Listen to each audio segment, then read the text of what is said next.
This is Caribbean Vibes.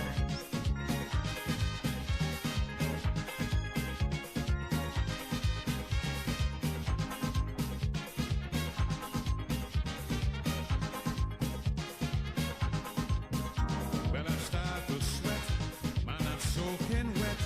Mama, so much sweat. That's a night I can't forget. 10 of them against me with 50 spectators. And the way they coming up like they want to devour. But in the heat of the excitement, it's then I remember. In my next pants pocket, I forget me wetter. I don't know what to do, but I just can't surrender. So they go cut me down to the smallest pretender. You could imagine on the planet was a big open river. But if you close up together, I started to shiver.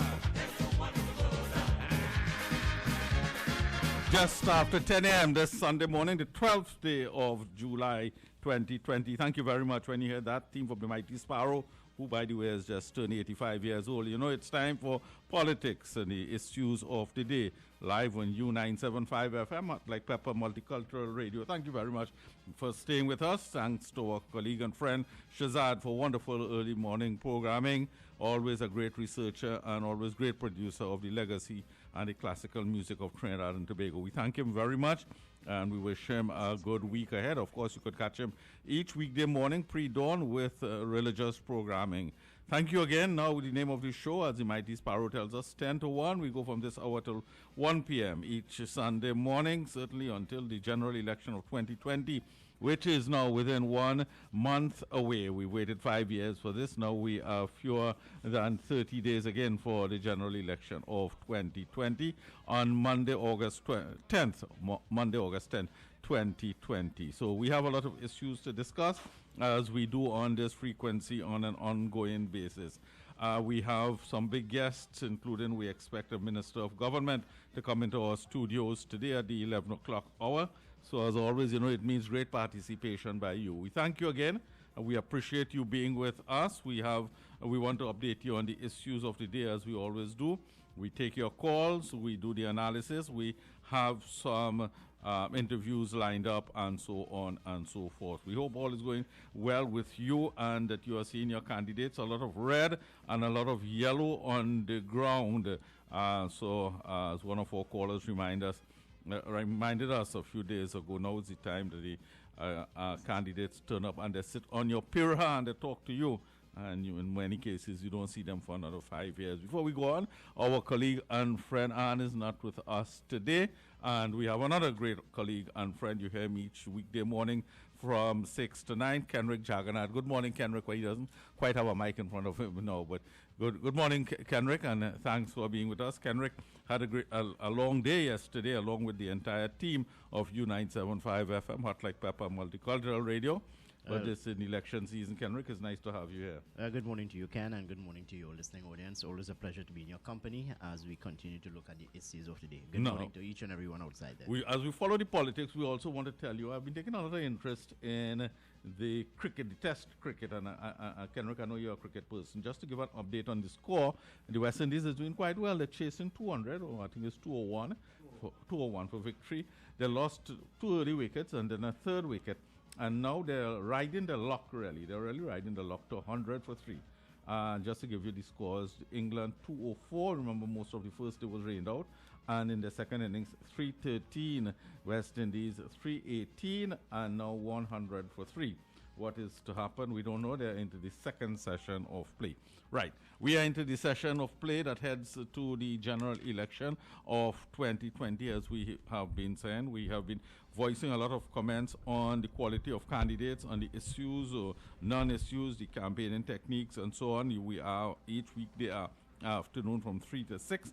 But we pick up the baton this morning also and update you on some of the matters. Now, the lead stories in the newspaper, Dr. Rowley, suggesting that the UNC is paying $300 to buy votes. Now, the UNC has not yet responded, and I think that was a delicious political issues on which the UNC should respond promptly and effectively.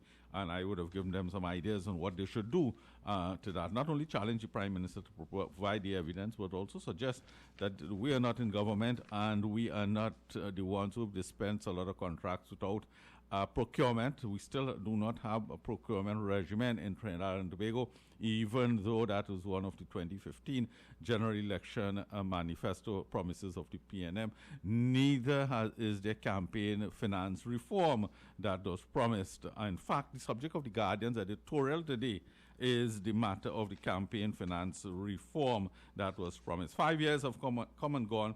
That has not taken place in Trinidad and Tobago. But the UNC handles its communications in the way it sees fit, and so on. Let's move on to some other issues. There are some of the pedestrian issues of the day. One of the matters that is burning up a lot of people, Kenrick, is this matter of not permitting Trinidadians and Tobagonians to return home. And the government, I was going to say, doesn't have a plan, but they have a plan, clearly, which appears to be a discriminatory plan. A lot of people are saying, and we're all cricket fans, that they're allowing the CPL cricketers and the technicians and television people to come in. But a lot of our people who have to come to return with respect to bereavement and so on have not been able to return. Well, I think that the argument being put forward by the government is whether or not the parallel health system can, cope with the capacity or overwhelmed if you bring in all of these nationals into the country at any given time. What the government of the day would have said, Ken, I'm just trying to paraphrase what the Minister of National Security would have said some time back, that they are bringing in back nationals, but on a timely basis, and of course, if there's a special circumstance or so on, you will be given the necessary exemption, so long as it meets the determination of the Minister of National Security. And so, therefore, it is almost an arbitrary decision. While that is happening, they are allowing at least 500, maybe more, people connected with cricket, because how many cricketers you have? Maybe about 200-300 cricketers, but then you have equal number or even more of, like I said, the technicians and so on. There are a lot of people behind the television production of the event. So that is happening. The cricketers have been allowed to come in. And there are a lot of people, Kenrick, we hear of them. The people, someone was telling me just this morning about people who went, Trinidadians who went abroad for vacation, and they're holed up there, can't return, and can't afford to stay abroad, and so on. So all of those issues, so that is an issue on which the government doesn't seem to have a policy, and they seem to be operating really in a very arbitrary manner. Well, looking at that, one also has to go back, throw your mind back to what the government position is. We're talking here about overwhelming the parallel health system, and more than that, to people would have put forward the argument with me on Friday that you are bringing in over 400 or 500 people into the country, cricketers, administrators, and support staff, and what have you. But this is being handled privately. It's at no cost to the government of the day. So you have to try to weigh the balance between the economy and at the same time trying to protect the health of the people of Trinidad and Tobago. Right. Well, so those are the two sides of the issues. Right. So we'll take calls on that. I know a number of people would want to weigh in on that. So between Kenrick and I, you've heard both sides of that issue. No.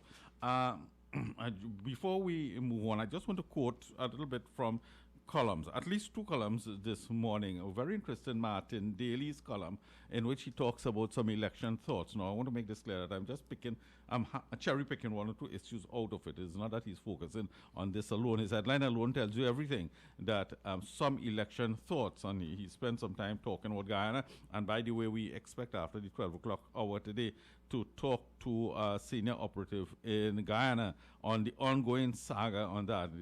The situation remains as serious and as dire as it has always been, with Keith Lowenfield producing another flawed report. The OAS and others have come forward against that.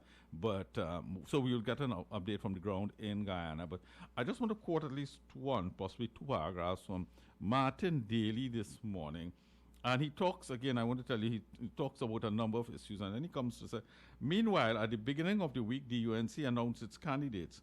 Looking at the list then, it seemed to me it was a political insurance list, packed with persons who might not be inclined to dump the leader of the opposition, Kamla Persad-Bissessar, if the UNC lost. So I'm just quoting Martin Daly. Then he goes on lower down to state this. the timing and misleading tone of the Kamala call, and that's a call for us to have election observers in Trinidad, right? So that point, so reread the sentence. The timing and misleading tone of the Kamala call has hardened my suspicion that the leader of the opposition may be setting up herself for a post-election fallback role of martyred loser, if necessary. Okay? So, Martin Daly, I would like us to discuss that and other matters as we go on. Dr. Selwyn Cudjoe seems to have an ongoing feud with his longtime friend and partner, Fitzgerald Hines. You know, when partners break up, Kenrick, it sometimes could be nasty. So they've been going at each other's throat. And Mr. Hines wrote some vicious thoughts against Mr. Dr. Cudjoe. Cudjoe is responding today. But we'll get into that later on. In fact, Dr. Cudjoe is again raising the question. One of the themes of his article this morning is that the leader is thinking for everybody in the PNM, and he calls it, of course, those who remember that famous book. What's the name of the book? And it's called the herd mentality. The herd mentality. One person think for everybody, and so on. So again, those are some thoughts which I hope will inspire some discussions today and as we go on during the course of the week, right? And with other issues I want to talk about, but we'll get to all of that as we go on. We've got to go for a break. We take the first break. When we come back, our first interview, we're going to talk to somebody who is saying that his research has found that the HDC, the Housing Development Corporation, a list of people who've applied for houses is being utilized by the PNM to call voters, prospective voters. And he is asking the question, how is that any different from Cambridge Analytica? Right? So that to me is a bombshell issue. We want to start with that today. We'll, of course, take your calls as we go on. We expect a government minister to come in with us and at least one candidate for the election. And we're going to talk to political activists in Guyana.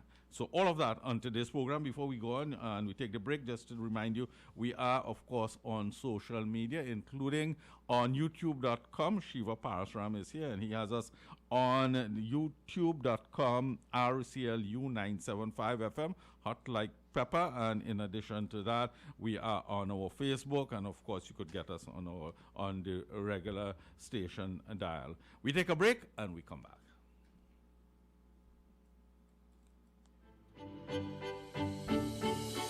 Visit Eddie's Pharmacies Limited newest location inside JTA Supermarket, C3 Center, Current Village, San Fernando. They offer blood pressure, blood sugar, cholesterol, and pregnancy testing, as well as all pharmaceutical products and over-the-counter drugs, along with CDAP prescriptions. Sagicor Carry Care International Medical Card, Guardian Life Provider Card, and Republic Bank points are all accepted at their 3 locations of Eddie's Pharmacy Limited. RS Building, Rocha Douglas Road, Barrackpore, GN Building in Pinal, and C3 Center, Current Village, San Fernando.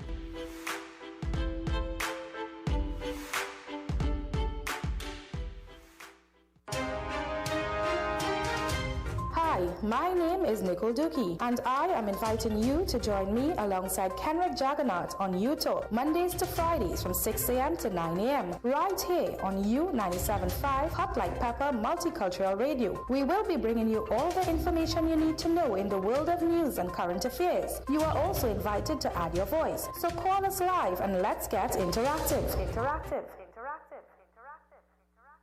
Let's talk Guyana. Join us as we share news and issues coming out of Guyana, Mondays to Fridays at 11 a.m. right here on U97.5 Hot Like Pepper Multicultural Radio.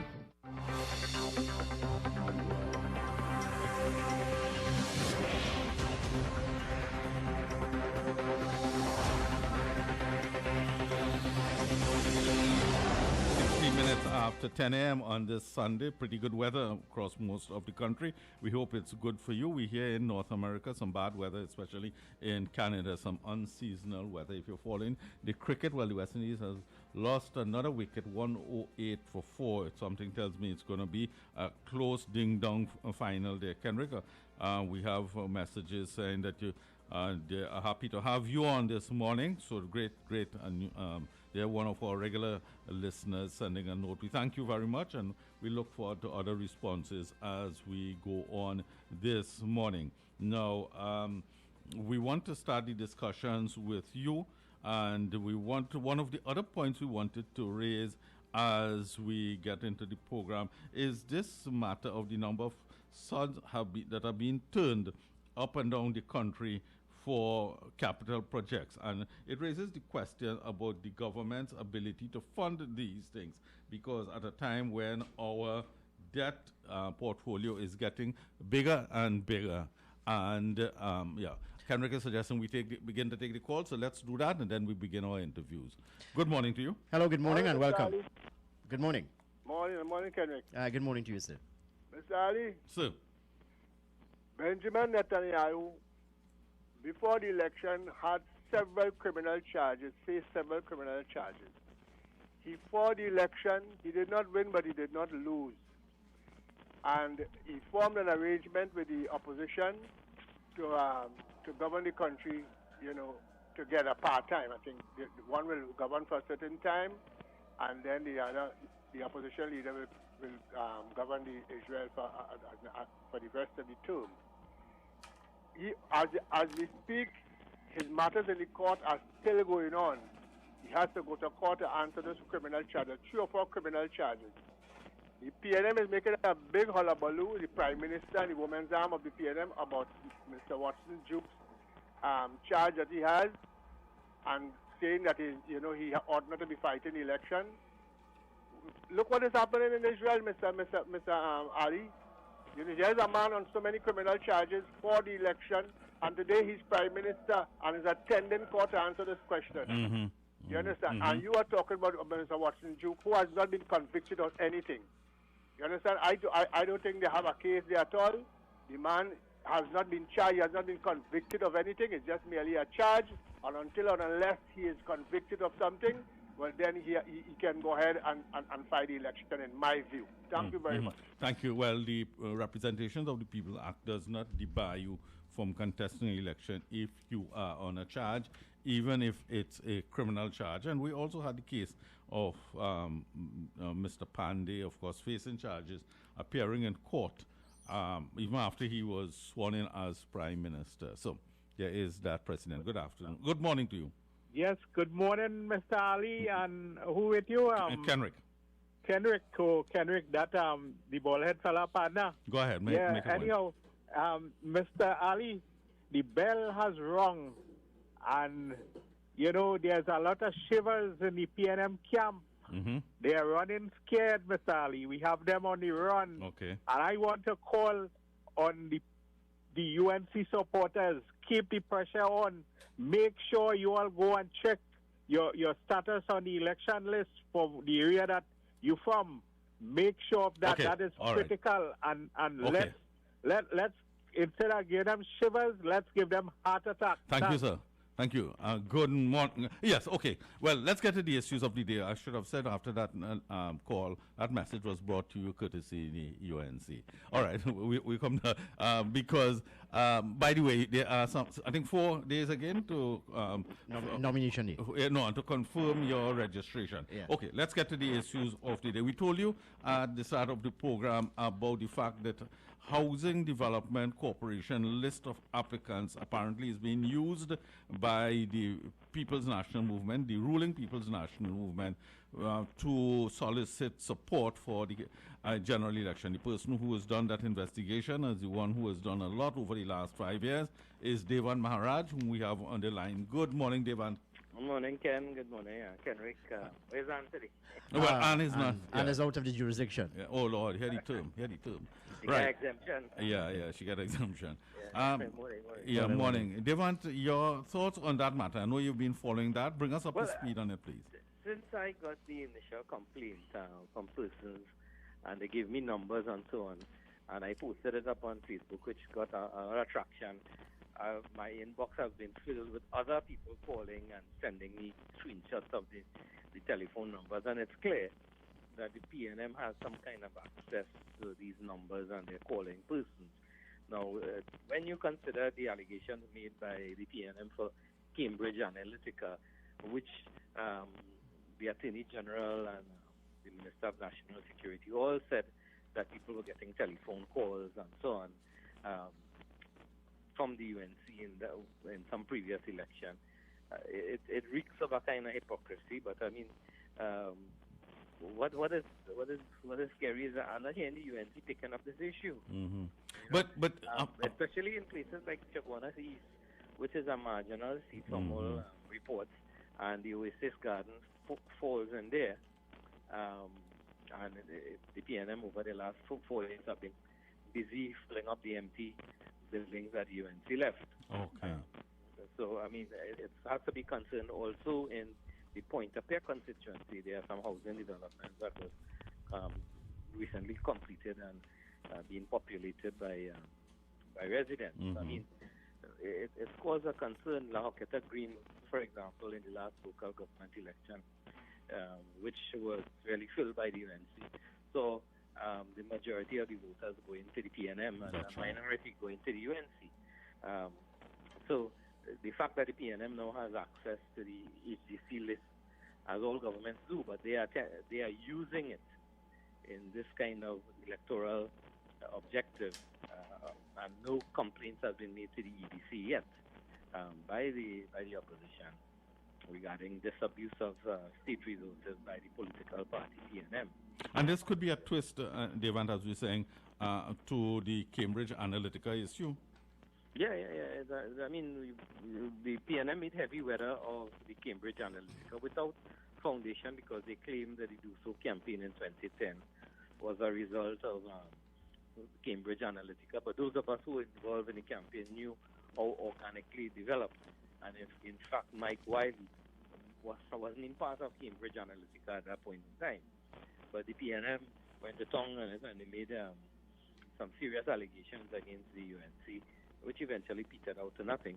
But here it is that they are using techniques which is very similar to what the Cambridge Analytica has been accused of doing in terms of data mining and so on. Because clearly they have profiled HDC residents as potential PNM support that they could pull out and perhaps swing the votes in marginal constituencies, in particular Chaguanas East, La Joqueta, Talparo, and Pointe-a-Pierre. And I'm tying that in as an issue we had revealed before, and I know you've been following that too, the fact that the government has been using a lot of the state funds for social benefits and distributing them through the PNM offices, right? And they have a lot of funding available now, and COVID-related funding, and not just through the MP's offices or the Ministry of Social Development, but through PNM activists. That also seems, if not illegal, it may be illegal, but certainly immoral and unethical. Well, also I highlighted this week the use of NAMDEFCO, the abuse of NAMDEFCO. NAMDEFCO was sending out to these constituency offices food vouchers and vegetables. I mean, NAMDEFCO don't have nothing to do with chicken. We don't know who supplied the chicken, if it's Nutrimix, who has a chairman of a board on Caribbean Airlines and ESL. We don't know if it could be some other non-aligned chicken producer, but we don't know what was the procurement process, because this government has I think a questionable track record with procurement with the ferries and so on. Vouchers, I mean, we don't know anything about these vouchers. We understand, I got reports Massy cards for area were being given out. I mean, what did the state, by PNM walkabout, they were giving out Massy cards. And I heard that from a couple other areas as well. And we don't know what is the relationship with Massy and the PNM in this, because you know the Massy benefited with the Amplia seal and Massy Energy and so on. So there are a lot of underlying issues that are happening that are not getting because of COVID-19 and Gary Griffith and continuous entanglement with the media and social media.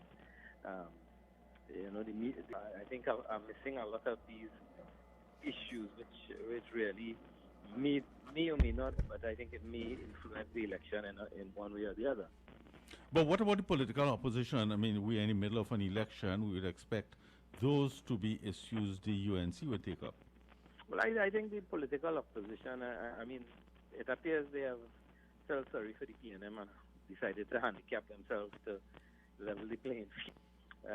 And that's generous and magnanimous. I mean, the political opposition now, by putting forward non-recognizable names as candidates, have to spend a considerable amount of time and so on. And you see that in speeches and so on. And the candidates themselves not being allowed to speak to the media, people don't get to know them. So they are busying themselves with walkabouts and putting up pictures on Facebook. And the opposition, I mean, the communications, you have said it, and others have shared your view, have failed in the last 4 years. And that failure has continued in the election campaign. The opposition, I think, have not capitalized on some of the real shortcomings of the PNM. I am hoping that by the end of candidates are locked in, that some formation of a campaign strategy would emerge in a stronger way. Albeit we all appreciate that the COVID situation has significantly changed how campaigning will be done this year, perhaps for years to come. But we are seeing that both UNC and PNM have engaged in virtual rallies and so on. Beyond that, we are not seeing any form of campaigning that is penetrating the white noise of traditional and some of the social media noise that you get on your feed and so on. No, very interesting. I just want to go to this very quickly because I referred to it at the start of the program, Martin Daly's column this morning, in which Mr. Daly is saying it seems as though Mrs. Prasad Bisesa has stacked her team. He calls it a political, I don't know, packed with persons who might not be inclined to dump Dilma Prasad Bisesa if the UNC lost. Your views on that? Well, I think he's spot on there. I mean, if you look at it, most of the NAPECs that reaffirmed the leadership of the leader of the opposition a couple of years ago, when Ganga Singh had challenged the constitutionality of the election, supported the leader, and they are now rewarded with seats. But I mean, what would you expect? Well, that she's not sure of, especially in a tight election. You need to know that when you come out of it at the other end, that you're either prime minister or leader of the opposition, and you don't need to examine the horns. I think the question, nobody would doubt that any leader needs to have people who they could depend on and who they could rely on. I think the question is that the persons selected are unknown quantities, really, that they're not impressed about them. And many people have come to me and say, well, you know, we can't identify anybody as a possible ministerial office holder when they look at the slates because they don't know them. You know, and from a communications point of view, Devant, and you're a communications person too, you know, you do not repeat the criticism against you, right? Because you harden the view, you cement the view in the eyes of your critics. And saying that people say it's a kindergarten that I'm picking. Now I see Dr. Rowley is using the term. I'm not picking any kindergarten team. But a basic in communications is if somebody calls you a crook, you don't say, listen, they say I'm a crook, you know, but I'm not really a crook. It's a basic. But whoever is advising in terms of communications, we both agree there that communication is feeling like, okay, if you look at some of the candidates, I mean, you had Julian John, who was a former minister, Pandey, former chairman of PTSC, CEO of HCC. So that's one of the known quantities we have. Ridal Munila, similarly.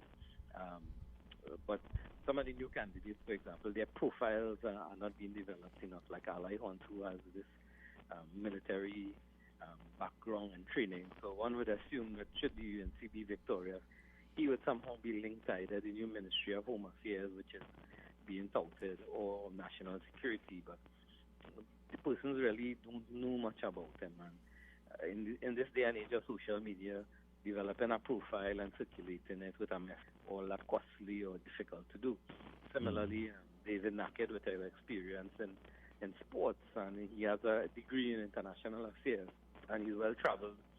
His profile as a potential Minister of Sports or Foreign Affairs or so on. Not that you say he's in our portfolios now, but in terms of filling out the background other than the face, and have it to be a little more in confidence about these persons, as opposed to the kindergarten narrative which the PNM is spinning, is not being countered in a proactive way. Mm-hmm. I want to take you to one other issue, Devant, a matter you won in court this week that again didn't seem to make deserve, and that is a matter pertaining to the Deputy President of the Senate, Nigel De Freitas. You were saying that in your claim, if I got it right, the Ghanaian to give him housing in Trinidad, and you were challenging that because you're saying the Salaries Review Commission did not stipulate such housing, if I have it right. And no, well, I mean, that is actually, but what it is when you come in as a member of parliament, right, you are allowed a housing allowance of $10,000 a month. Now, you get that in lieu of a government house. So let's say you're living in La Brea and you want to have a place in Port of Spain because of the demands of the job. What you have to do is let the government rent a house from you, and they will pay for you. You get it for $10,000 and you drive to work every day, eat in your house 3 o'clock in the morning, right? And that applies to all members of parliament. But you're not assigned a house and get the housing allowance and all this kind of stuff. Vice President of the Senate, terms and conditions, doesn't stipulate in the terms and conditions of MPs that he be provided by a house. What it says is and this applies to all members of parliament. In the event the sitting goes late, and you know in the past years they have sittings going until 2 o'clock in the morning and so on, the state will provide housing for you once you live kilometers to parliament. So if it goes beyond 10 o'clock or so, they could provide you accommodation at Hyatt, Hilton, wherever you the parliament deems suitable. In this instance, the cabinet now took a decision and provided housing by apartments in Victoria Keys, a luxury apartment, for the Vice President of the Senate, which was not recommended by the Salaries Review Commission. I found that to be very dangerous, because then Cabinet could take a position to remunerate, change the conditions, terms and conditions. Then again, we took it to court, and the judgment was this week. It took us about a little over 2.5 years to prosecute this. What did the judge say? I don't have it. I put it off. And all right, but just give us a sense of what was the ruling. Well, the Judge Ramcharan, I felt he was a little bit... He was a bit, sorry, say again, please? A bit soft on the government. And this was the same judge who ruled against me as a journalist, you know. But he said they did nothing wrong, but they followed the wrong procedure, which to me is a conflict in itself. So he clearly admitted the government did something wrong in terms of adherence to policies. You know, Devan, I have a concern. You are brighter than me on these matters and all matters. But on this matter, I have a concern that I feel that the Salaries Review Commission terms and conditions for public officers. Now we have this matter that didn't go to the SRC, and then we had some pension issue that went to the Parliament, and the Prime Minister was saying, well, you know, Warren Padmore can't pay Bill and Marilyn Gordon and so on, as if we had to mind them. And the Parliament set the terms and conditions. So what is the role of the SRC? Well, according to the position advocated by the government, recommendation, non-binding recommendation, because they also use the Chief Justice and his sabbatical leave and so on as part of their arguments to buttress the point that the salary review really is a set of people collecting salary under fraud, right? Because they just make recommendations, and it's up to the government or not to take it on, and the government can make their own recommendation, which the Salary Review Commission significantly, so because it implies that any sitting cabinet could really do what they want. And this is a point I feel that, again, the opposition have not blown it up significantly. Some enters, but I think this is much more insidious and much more dangerous, because given what we see from this government in terms of hiding stuff and being the public, the allocation by Nigel de Freitas may be the only thing we have discovered so far.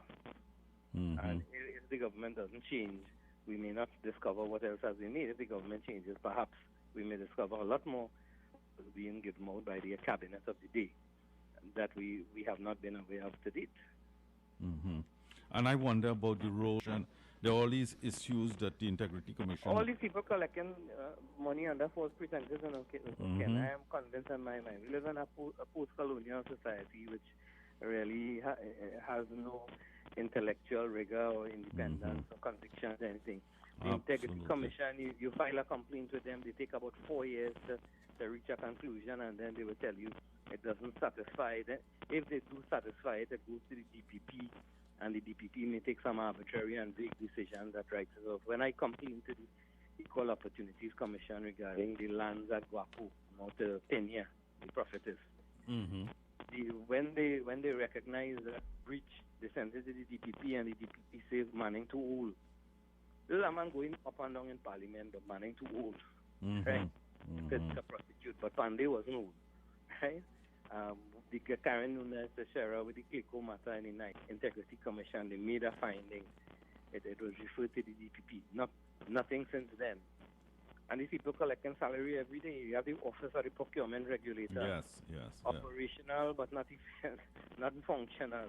For the last 4 years, big salary as CEO, and you have the Equal Opportunities Commission, attorneys attached, lawyers, and so on. Nothing happened. This is, and we have monkeys at the hill. No intellectual rigor, and I find that throughout the society, Devant, and it's extremely frustrating. Extremely frustrating. No institution has backbone to take the hard decision, because everybody knows somebody, and we tie up things all how. And I mean, when you compare us to real countries like the United Kingdom or the States, benchmark, and we cut and paste legislation from their operationalization of legislation is vastly different from ours. Right? We have a commissioner of police who busy patrolling Facebook. Yes, right? He's a Facebook commissioner. Yes, we have members of the media who, depending on who paying the salary, is silent. There was a story this week I got where Carib, for example, I'm told, tried to get bars to sign up on a webinar regarding social distancing, and the bars had to pay to participate. The bars, of course, reject association. You wouldn't read that in The Guardian or see it on CNC3, eh? But you see it nowhere. Well. You see it nowhere. I mean, a lot of these things are happening to a lot of people all over the place. It's not making news at all unless somebody is dead on the road or something like that. I mean, this morning I saw some Mrs. Pantin from New York crying on Facebook. Crying out. No, I didn't. Saying about 4 months she in Miami and she or New York, and she want to come and she can't come, and how it is 300 days denied entry. Yes, that is true. Yes. And I have people inboxing me every day. They want to get an attorney because they need to have one guy. His wife is Venezuelan.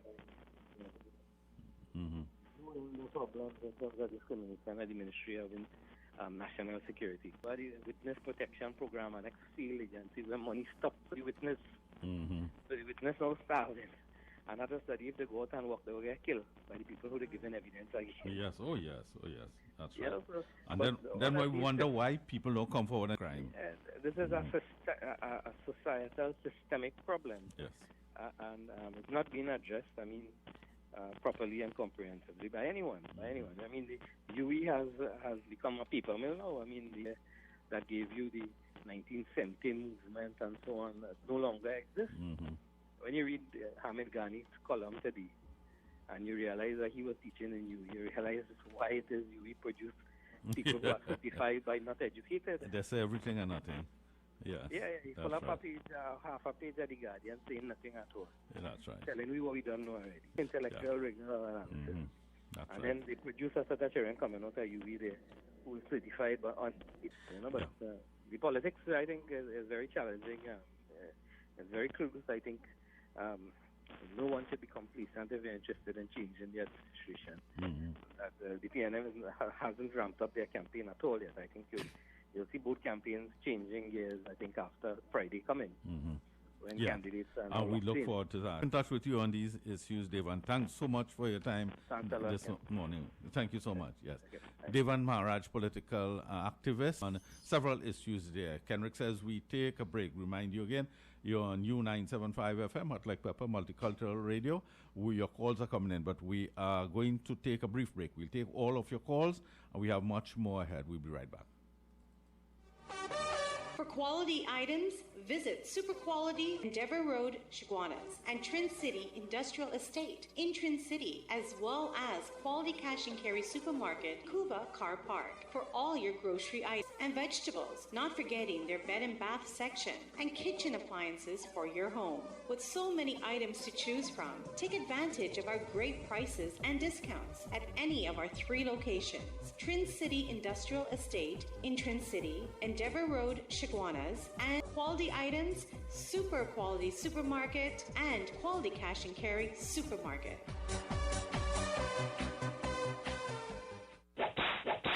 It is back. This is Mukesh Baburam inviting you to join me right here on U975 FM for the return of Talk Your Talk from 6 to 9 p.m. Enjoy your favorite segments and feel free to make your comments as we journey together. So join me, Mukesh Baburam, for Talk Your Talk. Let's talk Guyana. Join us as we share news and issues coming out of Guyana, Mondays to Fridays at 11 a.m. right here on U97.5 Hot Like Pepper Multicultural Radio. 97.5 Hot Like Pepper Multicultural Radio is now on Facebook. Like us, follow and share our page. We'll be sharing the latest news, tips, and much more. You can also view what's happening in our studio. Find us on YouTube and subscribe to our channel at our...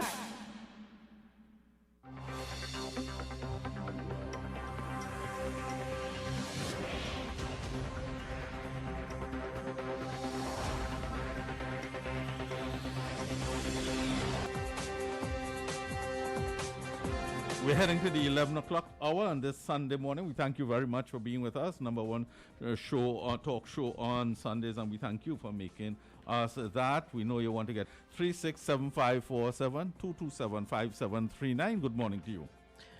I even get a bandana.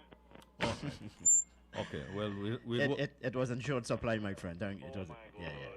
All right. Yeah, okay. Well, I came by the party. The UN supporters. We have Ashu 5 years of hell, and Peruna come and mash up everything. Right? We fed up on these action line fellas and so please, if they put a crapo, if they put a dead dog by the UNC, just go and vote Royal Nenen. So it can't get any worse than this. No. It can get worse with the PNM. It might be better with the UNC. It might. Right. You're hanging here. UNC people, up with that sizing, they might put a kindergarten, but we have to put some upcoming people, young people. Right.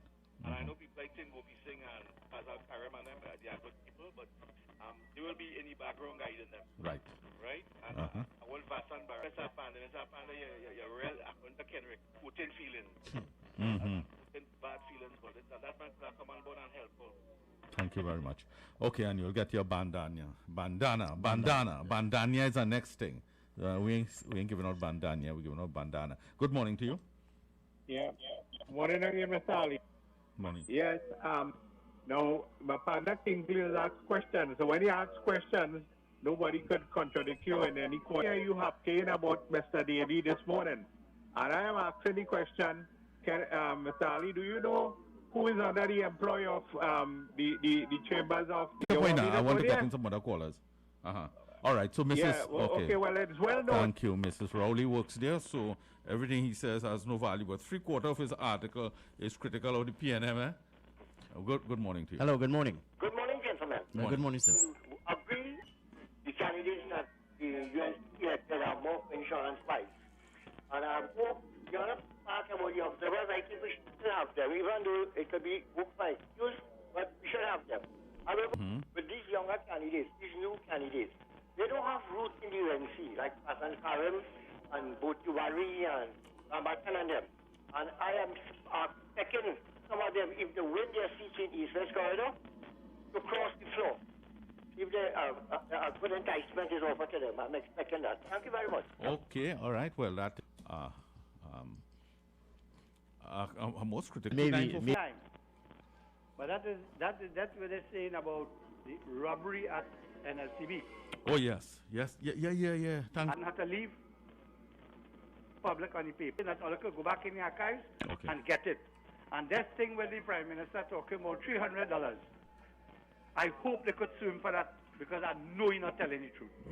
Have a nice day, gentlemen. Thank you very much. Now, I'm glad you went on this matter of the playway. I'm not a playway person, or way, or whatever, none of those. But I'm reading this article very early this morning. For those who are not up to speed on the article, what it says is that, and it calls them, it depicts them this way, people's ethnicity and so on. But it says a Chinese group, right? A number of Chinese business people, quite a lot of them are running what they call a playway in Kenrick, and they're given bigger odds than the playway. Yeah, but that's quite true. Much bigger odds, and they're publicly advertising, and nobody is doing anything about it.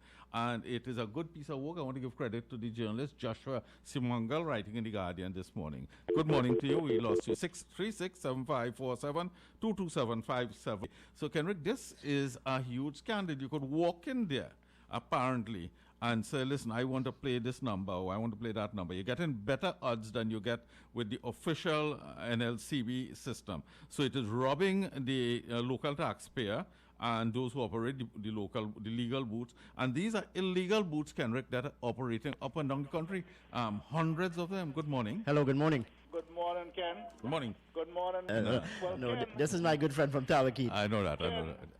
and Mr. Kenrick. Yeah. Once more, I hear the refinery talks come up again. Yes. Election time come, refinery talk come up again. Local election, refinery talk come up again. After the local election, refinery talk went dead. Well, I always remind you, the listening audience, to be very mindful of what comes out of the mouth of a politician. Because I hear this man belching the last night, who thief and who ain't thief and who going to run the refinery and this one. But the Rote got finance the refinery. Or they give it in that platter. Is that question we want to ask? That's owned by the taxpayers of this country. They're not Rowley owned. Right? They're not Rowley owned. No, you're right. It's taxpayer owned. Yes. And the next thing I want to ask, prison, how many all their gas below? Okay. Which minister wife? Okay. I don't want to call no name. No, please don't. We want to find which minister wife have the contract for putting up that house in the cemetery in that housing development. Okay. That was a cemetery I know from a little boy. Right. Yeah, okay. and the one family was developing that piece of land for the housing. They leave out that cemetery. And PNM find the good way to put in.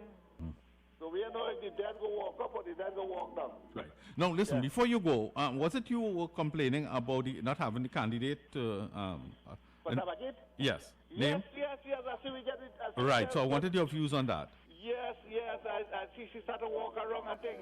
So you're happy now? Well, at least we still have a little 3.5 weeks. Right. And she could walk, because if she walk on Charles Street, she walk on the main road, Bonaventure, I think. But she's going to make a good candidate. Good. All right. Very good. Thank you very much. A lot of people will be satisfied with it. Thank you. Good morning. Hey, morning, Mr. Morning. What's happening? Hey, I have Kenrick there. Yes, I'm here with Ken this morning. Nice day on a Sunday morning, man. Yeah. I'm doing fine. Mr. Devano dealing with a couple of entities that not function in the country and people getting big pay. Yes, number of independent agencies. We need to be cognizant of this fact. And you have people who unemployed, companies closed and so on. They go on to pay that. So we need to have some plan moving forward with whoever gets back. Before we're going to address all things, I think Dave and Myra need to campaign and bring out all these information for us. Well, he does that online, eh? I mean, Devan is very active online. No problem, That's it? All right, thanks. Thank you. Good morning. Hey, Bellman, what's going on? Well, that's still on the land of the living, Ken. Giving praises and thanks to the Most High. Yes, indeed. Under pressure. But this is the time we must make people more, you know. You see, when you're under pressure. Excuse my voice, because we had a motorcade up here, Teblan Maruga, yesterday. Kenan, I don't think it could have been better than what it was. You understand? I recognize that the youths, they could send who they want in Maruga table and they can't take away that seat from the UNC. We give guarantee on that because the youths following the youth. They take steel to sharpen steel cane. And when we told yesterday, they were. Can I want to just say that everybody in Trinidad big. 18 years and over, you're big. Nobody may not be in size, but I think you has that opportunity and I the Constitution. And I ain't going around begging nobody again to vote UNC and vote this one. You had 5 years of disaster. In farming, you can't see flour, Ken. In farming, you can't see flour. And I don't have 4 legs, Ken, and there's only one road he could walk at a time. He could walk all the road, and there's only one road he could walk at a time with the 4 legs it have. I have 2. And people compare the 5 years that you pass and the 5 years to come, and you make your decision. The 5 years that passed and gone, I made my decision under a leadership of Kamala Prasad, the successor, and she wasn't perfect, but it's 100% Ken. More than this time that we live in. And I always say, I want to change that statement because sooner or later the boy will move from there. I always say a boy can't do a man's job, Ken. And we'll put, as Mr. Manin said, he'll move the bull and we'll put the cow. We will get milk. Have a blessed day. Thank you, Bellman. Thank you very much for your call. And I saw a lot of pictures really on social media of the hour. Let's take this call and then we go to the top of the hour break. Good morning to you. Yes, good morning, Ken. Good morning. And good morning, Kenrick. Hi, good morning to you, sir. Good morning. With the advent of the CPL, all the while the hue and cry has been lack of quarantine spaces, right? So that when people come in here, right, the problem seems to have been quarantine spaces. Now they are having the CPL over close to 200 spaces and more going to be occupied by these people. And people who have applied for long, where is the heart of some of these authorities? I see people are crying all about, support. They have something called emotional intelligence. Yes, there is. Both have some emotional feeling. Absolutely. For citizens of Trinidad and Tobago, they have families, right, that are split. Have some mercy on these people. I agree. I endorse everything you say. Yes. And it is very discriminatory and very arbitrary. And coming in an election season, it raises questions of discrimination against the political opposition. Now, we may not have any evidence of it. It is wrong to handle this thing the way they do it. No, because, Kenrick, other countries, even South Korea, Iceland, and so forth, other countries, New Zealand, have brought in their citizens that was on the front. Yeah, your citizens come first. Get this thing, right? The riches of a country is in the human resource well said, element of the country. You are actually telling me having the CPL going to bring economic benefit to the country and have our citizens outside there suffering and catching their skin? What? I don't know. These people. It is unacceptable. I'll share your thoughts on that. Leader's position on that too. Let's take this call quickly. Good morning to you. Good morning, the 2Ks of the studio. Yeah, I tell you. Yeah, good morning to you. And Kenrick, I have to change my tone every morning when I call now. I have to say good morning to management and staff of U97.5 FM Hot Light Purple Radio. Why would you want to say that, my friend? Because I have seen all the lovely ladies of U97.5 FM last night. Oh, you saw us last night. I had a great time. It was well done. I want to say thanks to the management for putting on an excellent show. I did follow the convoy from Felicity to the last stop because I had some work going on yesterday, but I still made it out. Nevertheless. Right, quickly, what's on your mind this morning? I listened to a lady, ageable person in America, and I've noticed that even though we have been getting money in this country from organizations to help in the fight of COVID-19, if these people who have made their recommendations to get exemption to come back to the country and they are not getting the chance to come back, why don't the government of the day take some of this money and help support these people who are abroad, who are broken? Your plight is that whatever the government says, it's good. But you cannot bring in cricketers or a team when you never had spaces before to deal with COVID-19 and quarantine. And here today now we are seeing this is taking place. I think Trinidad and Tobago citizens who have denied entry back in this country come out and peacefully protest. come out and peacefully protest, because this is madness taking place. People may be running low on food, who have to pay rent, money done, and the thing about it is nobody in the country understands when somebody's abroad and they are in that situation. All right, Larry, we have to leave it there because you're going to the top of the hour. You can share your thought with us a bit later on. Thank you very much. Yeah, let's take that break. And I want to say I support the positions of both of those callers. I feel strongly on it, equally strongly. Larry, I support your view on it. Okay, we take the top of the hour break and we come back.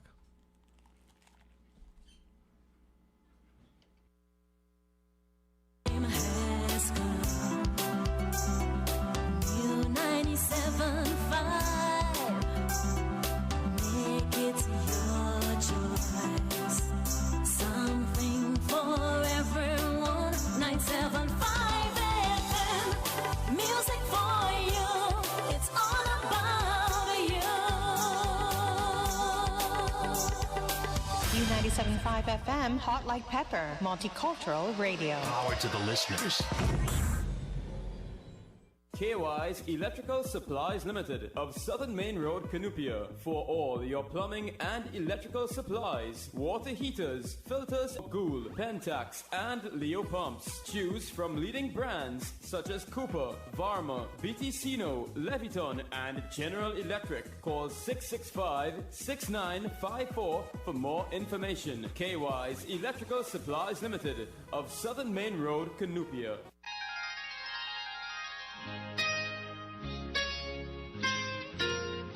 This is Samaru Ramru inviting you on a journey down memory lane with enchanting songs on the program Nightline. Mondays to Thursdays, 9 p.m. to 12 midnight. Let your heart sing along with the music on U97 Pepper Radio.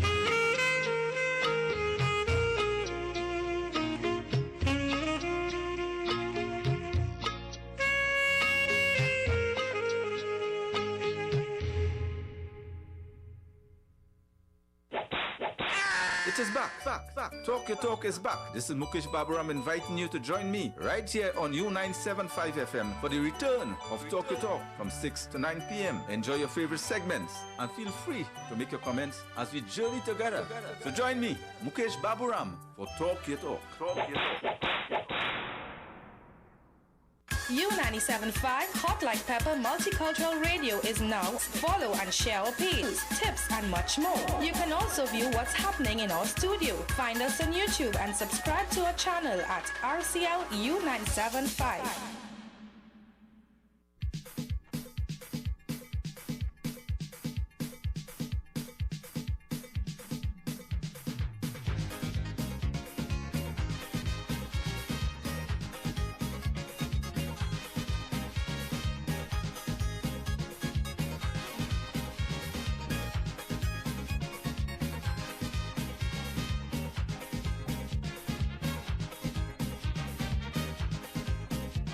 It is 7 on this Sunday morning, the 12th day it is already of July 2020. We are, of course, mere days before nomination day for general election 2020, and we expect a tremendous number of candidates, a number of independents, and a huge number of small parties.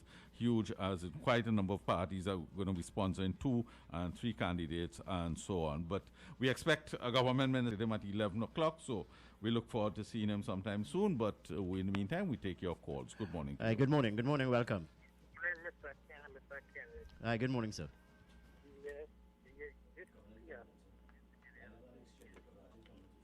Hello, go ahead. Good morning, sir. Go ahead. Uh-huh. Well, that story, I'm surprised that it made the headlines in one of the newspapers here this morning, because this has been it's about 3 or 4 years now. We would have discussed it on the morning program. Yeah, go ahead. It's more than 3 or 4 years, Kenny. Don't come with that. Donkey years are going on, and everybody knows that. It is putting a plaster on a big cost. Yeah. We are doing that. That is government who the shit show me one day. But I'm always about a new grant, an entertainment grant. Yes, a one-off entertainment grant. Yeah. So all these grants coming out all of a sudden just like that. No, that I go to say I have a parangona and I can play no music. Okay. Thank you. Good morning to you. Hello, good morning. Hi, Mr. Ali. Sir. How you going? Good. You know, they say desperate, a jogging man will clutch at a straw. CPL and all that still at them. But that can't help them. It's a waste of time. Look, I saw James Lambert Friday night on television speaking, trade union leader. He and Ali said and all these guys. And they're telling the public servants, do not support the PNM. Face facts. The trade unions dead right now. The government failed to recognize them. And these fellas very survival depends. Tell them out of building all kinds of things. So their very survival depends on the UNC winning this election. Right? And they will support the UNC all the way. Okay. I'm sure about that. So I think the government went to they call them plantation slave thing and all the trade unions. All that coming back to on them now. So I think, regardless of the candidates, which as you know I against some of them, people go vote UNC and that will be the end of the government. Thanks for the call, Mr. Ali. Thank you very much. Thank you. Let's hear another caller. Good morning to you. Hello, good morning. This acquisition of Watson Duke, handing over his head here, and the Prime Minister making mass for this. You know, you have nobody else to blame but Watson Duke and so many official opposition party, smaller party. They never really came to the front and come and make a good approach. Everybody said they want it. Everybody said they want it. So she's technically probably might have ended up like Watson. Nobody said anything about her, and she's fighting a seat at election. Thank you very much. Thank you very much. 636-7547-227-5739. Good morning to you. Go ahead. The CPI will bring benefits. But we were saying CPI for that too. I think it will bring with regards to the people who come in. But I hear these people can't come out of the because of the employment, so they can't come out and send no money. Yes, thank you very much. Well, the politicians say what they have hosting a Miss World or Miss Universe competition. There's visitors and do so much for the economy and so on. Well, politicians always say what they have to say. Good morning to you. Yes, morning. Yes, good morning. And is the candidate too? Yes, go ahead, make your point. Yeah. This country going through, man. This country can get better. 75739, we want your calls. Good morning to you. Good morning, Ken. Morning. For 4.5 years, nearly 5 years, the PNM have people uncomfortable. Now they're giving letters of comfort. Thank you. No matter, but the AG says the letters of comfort are of no value. Yeah, what is their state now? Yeah, you know, this country amazing. You know, this is a real back to front country. It have money for carnival, for Carry Festa, for Wine and Jam, for Jazz Festival, for all kind of festival. And it have money to bring. Where we living in by Zimbabwe? Yeah, is discriminatory, arbitrary? Yeah. PNM is practice it in your face. Yeah. In your face, boy. You gotta get rid of it. Okay, thank you. 636-7547-227-5739. If you're following the Test cricket, well, the West Indies is holding pretty good. 143 for 4 is the score. Good morning to you. Good morning, Ken. Morning. 2 quick points to piggyback on some of your callers. The great Sambo Dram, you did a lot of culture. Dying bed. He just asked to see his children who was away. The people applied for exemption. They got refused. The man died. Last week was the funeral, as you know. I know you do as a cultural promotion. Yeah, and I've spoken a lot about Sambo Dram. Right, from Kumoto. Yes, the Lion of Kumoto. His loved ones. And the second point I want to make, I know you're a guy in politics a long time and you don't get emotional. But the gypsy, you wouldn't believe the curtail he going to get from that little young girl. You wouldn't believe because the girl is that the youth just feel obligated that they just have to go and vote for that girl. They don't want to hear nothing about gypsy. And after the election, we'll continue this conversation. Just mark what I tell you about gypsy and Maruga table. Right. Okay. We take some more calls and then we take a break. We are at 636-7547-227-5739. Now, as we take this call, you would have noted that the candidate for Princestown, Barry Padarat, has returned. Of course, he goes into quarantine. Good morning to you. Yes, morning, Ken and Ken. Good morning to you, sir. Right. I was reading one of the dailies today. I don't want to promote any particular one. Yes. And I see where there's an article with respect to contracts that are being given out to gang leaders and so on. Well, I'm all in favor of cutting the people who are being financed. But one point I read in the article, the Commissioner of Police said that contracts will now come to the police before approval. But didn't we hear that before? That is not... Yeah, I remember him saying that. Yeah. What I'm interested in finding out, would the vetting be done to all state contracts, those hundreds of millions of dollars contracts that have been awarded to people who have questions hanging over But their caller, head? you know that is just talk. You know that going absolutely nowhere. Made before, even this point was made that the police would review it and all of that. Yeah, So. and with respect to a matter of the election, well, I have assisted with election day processes in the past, and I've always encountered people who would have been turned away from the polling station because their names were not on the voters' list, preliminary, revised, as such. While I'm not advocating that people do not check this act, I think it's Section 42, where it says that where an elector's name does not appear on the revised list of electors for that polling station at which he is qualified to vote, but his registration record appears in the unit register, what we normally call the binder, the elector shall be required to take the oath in a form set out, or Form 54, in the prescribed form rules, before he is permitted to vote. And such oath shall be administered by the presiding officer of That his is- nominee. Now, I would like to advocate that people check the event that we have people who don't, because, you know, some people would just turn up on election day.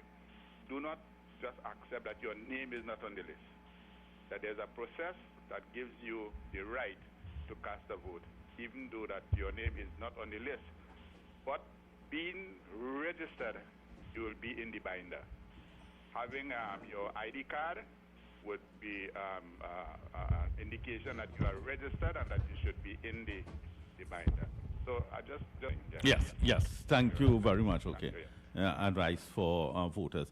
If you want to call us, we got to take a break and we come back with an in-studio guest, 636-757-39. We continue to discuss the issues until 1 p.m. We also monitor what's happening on the ground in Guyana with Keith Lowenfield presenting another flawed document. The OAS and so on are running out of patience. We wonder what's going to happen in Guyana, if and when.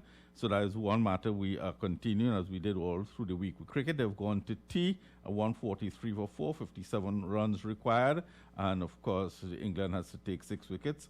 So that is heading to be a most thrilling final. The CBL cricket, Kenrick starts on the 18th of August, so right after the Sandals, and the owners of CPL, who are largely Indian businesses, you would have found out or have heard, Amitabh Bachchan and his son both contracted COVID-19. Fascinating. We wish both of them the best, especially the elder, who is, of course, in his 70s. We take the break and we come back. Hot Like Pepper Multicultural Radio is now on Facebook. Like us, follow and share our page. We'll be sharing the latest news, tips and much more. You can also view what's happening in our studio. Find us on YouTube and subscribe to our channel at RCLU975.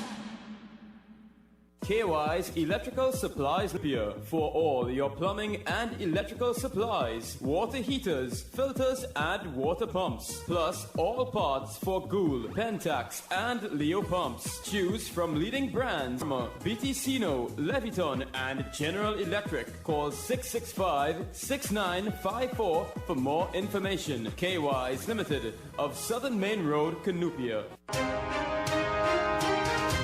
Hi, my name is Nicole Dookie, and I am inviting you to join me alongside Kenrick Jaggernaut on U-Talk, Mondays to Fridays from 6 a.m. to 9 a.m. right here on U97.5 Hot Like Pepper Multicultural Radio. We will be bringing you all the information you need to know in the world of news and current affairs. You are also invited to add your voice, and let's get interactive.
This is Caribbean Vibes.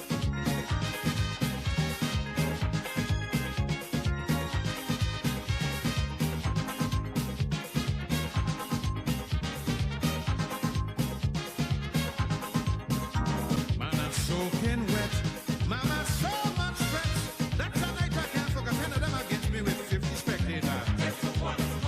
And the way they coming up like they want to devour. But in the heat, in my next pants pocket, I forget me wet. I don't know what to do, but I just can't surrender.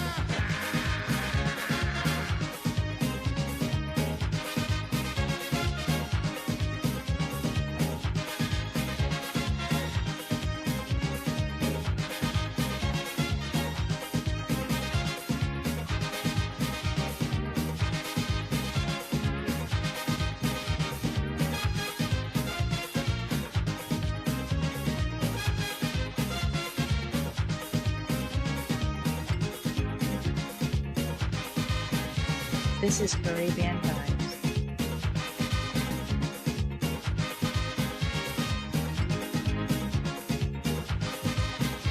In the still of the night, I was really in a fright. Me alone against 10. I had a chicken and drama. Well, I say to myself, I got my last supper. But I get away and I run till I by Johnson corner. Then I hear, put out, oh, and the house and the scatter.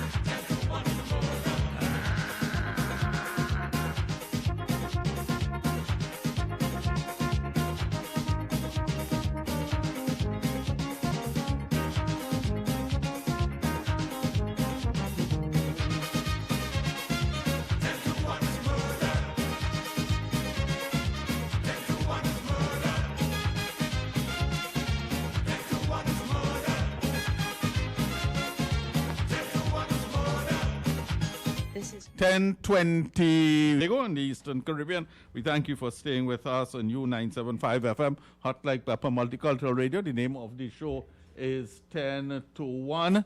We are continuing to the issues of the day. We remind you, just one. We remind you, first of all, we are on various social media platforms, including youtube.com, RCLU97. And that time check is brought to you by Mr. Rajendra Rampasad, your People's National Movement Couva South candidate, who says, vote PNM, the People's National Movement. That was a paid political broadcast. We continue with the discussions. In the cricket, 147 now for 4. The West Indies in need of 53 runs to win this first test match, which is in Southampton in England. We have one of the ministers of government. He's been here before, and he's going to join us on set to have greater access. So let's have greater access to us. You know him as now the Minister of Public Utilities. He is he's a frontline. He is the incumbent member of Parliament for Public Utilities, Water Supply. We're going to ask him about performance of his government and issues of election. And we're going to have him here in a little while, and we expect one of his candidate colleagues to join with us also. Now, I'm going to, during the course of this interview, open the lines to get your participation and your questions to the candidate, the minister, and so I want your... And of course, I want to discuss also the matter of public utilities. I know a lot of our listeners have water problems. I was reading that constituents of Couva, Caroni Central, have been complaining of water problems and so on. So when we open the lines, I want, if you have concerns, this is the place. He's the ultimate source, really. He's the Minister of Public Utilities. I, too, have been talking about water issues. So we talk about that. We talk about the issues of the inner city in Port of Spain, the protests, and so on and so forth. So we want to have all those matters discussed. In the meantime, while we sort that out, we have the Minister already with us. But if you want to call us, we are at 636-7547, 227-5739. We will hear your calls. And we're telling you what's happening in the cricket. We're telling you, we told you earlier that Barry Padarat is back in Trinidad and Tobago. By the way, your calls are coming in. Let's take some quick calls. Good morning to you. I'm saying good morning. Yeah, morning. To you, good morning to Mr. Trevor Shea, and good morning to Ken. Mm-hmm. Ken, today we are seeing that PNM today have nothing to show on how they're campaigning on the COVID-19. They're going to use that today on the campaign share to say that Dr. Rowley saved the country and he do the best to save the country. He was suffering for water under the Minister of Leadership of Fitzgerald Hines. Return back again as public Well, listen, utilities the again. minister is here. So let me be able to direct that as a question to him. You could direct that as a question to All right. on that, Kingsley, to that minister. Kingsley, I promise Yes. you, in fact, you could call us back. Right? Fitzgerald Hines, Minister of Public Utilities, Minister in the Ministry of the Attorney General, incumbent Member of Parliament for Laventille West. Minister, thank you for being with us this morning. Pleasure is mine, Ken. Pleasure is mine, you and your colleagues. You look on right. Social So we, media and other such platforms. in fact, let's talk a little bit about that. But This, you still have the walkabouts and so on. Uh-huh. Yesterday we had a very strong and successful one in the Laventille area, and I ran into a group of about 10 people led by a fellow who I call Kirk waited in vain. It was a pathetic sight. I saw him. I like some of your lines on social media. I saw him on that shop. He and his stragglers, about 10 of them, came in there with about 75 PNM strong, and we broke up the COVID regulations. And he saw us. The man went pale. And then as we made a block, I didn't see him again. He disappeared into nothingness. you know, on that note, there's so much ground we want to cover, and I really want Anyway. the listeners to interact with you. But what happening with you and Dr. Kirk Megu? Every time I read you on social media, you have some jabs going. He's an ambitious young man. Obviously, he wanted to get the ladies' attention, but she didn't think very much of him. So Well, but I understand. he- He a safe UNC seat, so to speak, but in 2025. All right. But it seems as though he didn't get her attention, but he got your attention. Well, from time to time, he tries to mislead the readers on Facebook, and I would always intervene to point out, his immaturity and his inexactitudes. We want to cover a lot of ground with callers in on the discussions we have. In fact, we want to part of what the discussion I wanted to be is on the issue of public utilities. There are issues. I thought you were coming to talk about elections. No, 2020. we must talk a little public utilities All right, too. fine. But let's spend some time on the election. First, you said this is a different election, and Kind it of is. campaign. And I have covered many elections, and I'm fascinated by how radically different this is. This is a social media campaign more than any other. I just wanted to explore that because you're a veteran. The political parties showed force in mobilizing large numbers, large motorcades, gathering in large crowds. I remember from my own experience when we gathered at the Etihad ground, and the UNC saw us. They tremored in their souls a couple elections ago, and things like that, which suggests the energy, the determination of the people. And it is things like that that led them on the last working day before the last election to have run there with addendum number 2 and to sign away Trinidad and Tobago's legal rights to terminate with OAS and put at risk close to $1 billion US. It is the Friday before the election they did that. You remember that? Yes. So you had that kind of campaign today because of the COVID situation. Elections all over the So world. is it the motorcades and public meetings? We will have a couple motorcades, no doubt, because, 2-3 people in a motor car, and that will not be in breach What of the about public regulations. meetings? We are having them virtually, as you have seen. We So had a- are you going to have any public meetings as I in think now? not. I think not. I think not. So this is a radically different This is a camp. radically, and as a result of that, you are now in the realm, you are now in cyberspace, and this campaign will be in cyberspace, and as a consequence, we are in the world of young people. Formats, all of that will be really in the domain of young people, right? And time voters among them are a very significant constituency, and we know that. Right.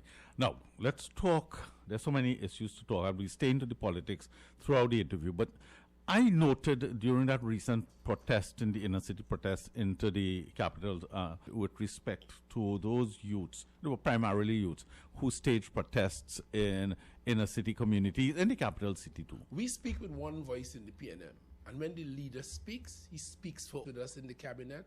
We discuss the issues, and he goes out and he speaks on our behalf, or he may identify persons to speak on our behalf. Let me give you the example of COVID very quickly. From the very beginning, he got his entire cabinet together. He broke us up into subcommittees. I was on 2 of them. Education as Minister of National Security, because both had serious roles to play in the whole platform. And so it was.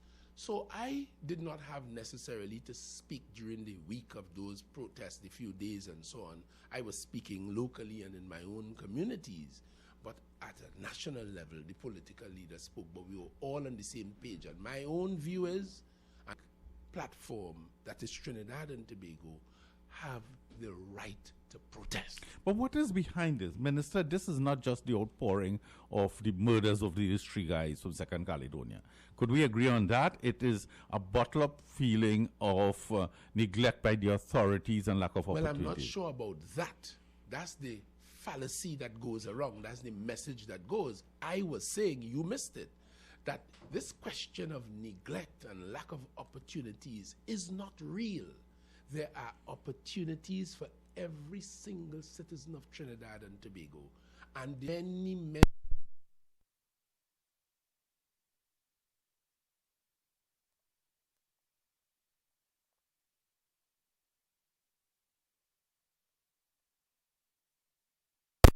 But the question of lacking opportunities, we have free and fair elections here. Separate judiciary to resolve disputes and legal matters. Those things are beyond question.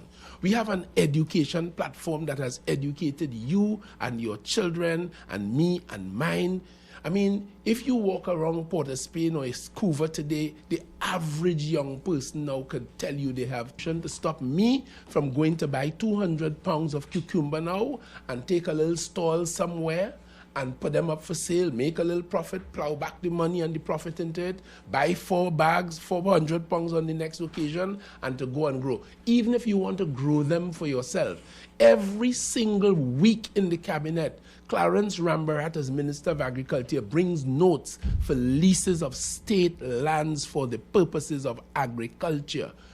There are training facilities. We have 3 universities in my 21 primary schools, 4 secondary schools in terms of education. We have a health platform, primary, secondary, and tertiary level health care. You could get a quadruple bypass heart surgery for free in Trinidad and Tobago. In the United States, without insurance, you're dead. So I am disputing, just to conclude on that, vehemently, that there is any lack of opportunity. Would you acknowledge that there's been a lack of success, that there is, in a relative sense, a lot of the inner city people, youths in particular, have not done well as they could have and should have? When you say inner city, you really want to say African youth? No, I want to say more of a You want to say African youth. Well, Don't be afraid. You could depict it. No, you could depict it that way. I am depicting people who live in the community. If you want to talk ethnicity, people who live geographically. Okay, let me use your description then. Yes. Like in in most inner cities around the world, you have a buildup of that. Because I tell you what, Port of Spain, unlike other parts of Trinidad and Tobago, may not have the natural resources, the open expanses of land, a seafront. Certain heavy industries cannot be situated in Port of Spain. So you have, as a result, what you call inner city issues, where people live and work, only in Trinidad. Everywhere in the world you have that. And then you have other influences at work. So you have a situation where many of the young people, too many of them for my liking, most do well. Most do well. Yesterday I was on my walkabout in Laventille and a young woman came to me, and I've had many cases like this. She's in a final year in med school. I know many young men who are highly skilled and trained, as I was telling you a while ago, even in sport and culture. Sport and culture. I have a team of young people working with me now. They've moved away from the traditional skills of engineering and law and medicine and architecture. The skills they have, it is largely in the world now of cyberspace, information technology, all kinds of things. all kinds of non-traditional skills. Oh my God. And these things called phones and computers give them access to everything that exists. So some people, by virtue of their own personality, because I've always argued that success and or failure is a very personal thing. It's not a family thing. It is not a community thing. It is not a national thing. It's a very personal thing, and because the world is replete with examples of people who have economic, social, familial circumstances and have made it out of that. You see stories all the time. You understand? Maya Angelou, life's experiences. You have very, very, very rich people in very, very poor Haiti. You have very, very, very poor people in very rich America and China. So it is a very personal thing. An individual has to find within himself the blessing that Almighty Jah would have given upon him, whether it is in academics, whether it is in the tools of his hands, the skills. I mean, Brian Lara made great in this world. Brian Lara is better known in the world than Prime Minister Keith Rowley, you know, and Sachin Tendulkar, out of his bat and using his legs to run up and down between the 22-yard strip. You understand? Talking about that, I want to give this score. You remind me to give this score. It was 158 for 4. West Indies requires 42 to win. Now, I want to ask you one question. Well, several more on that front, but one more. And then I want to advise our callers, our listeners, 636-7547-227-5739. We're going to devote a large part of this interview to your interaction with Minister Fitzgerald So Hines. let me just conclude on the point to tell you, yesterday I met a group, a large group, of some of the same young inner city men and boys, young involved in the gang warfare. They spoke frankly to me yesterday and over the last week, and they made me so happy on their own, without any encouragement from the government or from the police. They, in the same protest, hear how good the thing is, as David Rudder say, out of a muddy pond, 10,000 flowers bloom. They wanted to protest and to demonstrate their anger at the killing of these 3 young men, which is still under investigation in the Mova area. But for their they had to come to the main roads to block and to burn and to get attention, as they wanted to do. Do that. They were all common in this anger and this rage to deal with the protests around the death of the 3 youngsters, or 3 persons.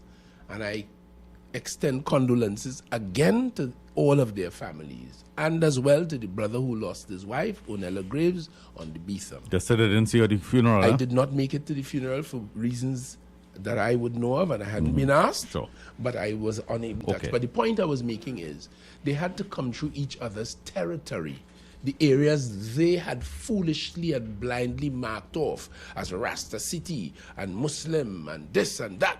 They had to come through each other's territories in order to carry out that protest. They all had to come down to the main road, and Beetham had to come out on the main road. As a result of that, they cooperated with each other on that day. But the great news is, on their own, they have kept up that cooperation. Well, that's the next question I wanted to ask you. And for the past 2 weeks, they have put told me yesterday they understood that it was empty and dangerous and wasteful and painful and traumatic. They understood that it affected us socially. They understood that it affected us in terms of the way the society saw those in a city youth, to use your description. They understood that it affected us economically, because I had a young man do some work from Quarry Village at my home, and while talking to him, electrical work, and while talking to him, I realized he's good at what he does. He did my job well. He stayed within budget and everything went fine. About spreading out.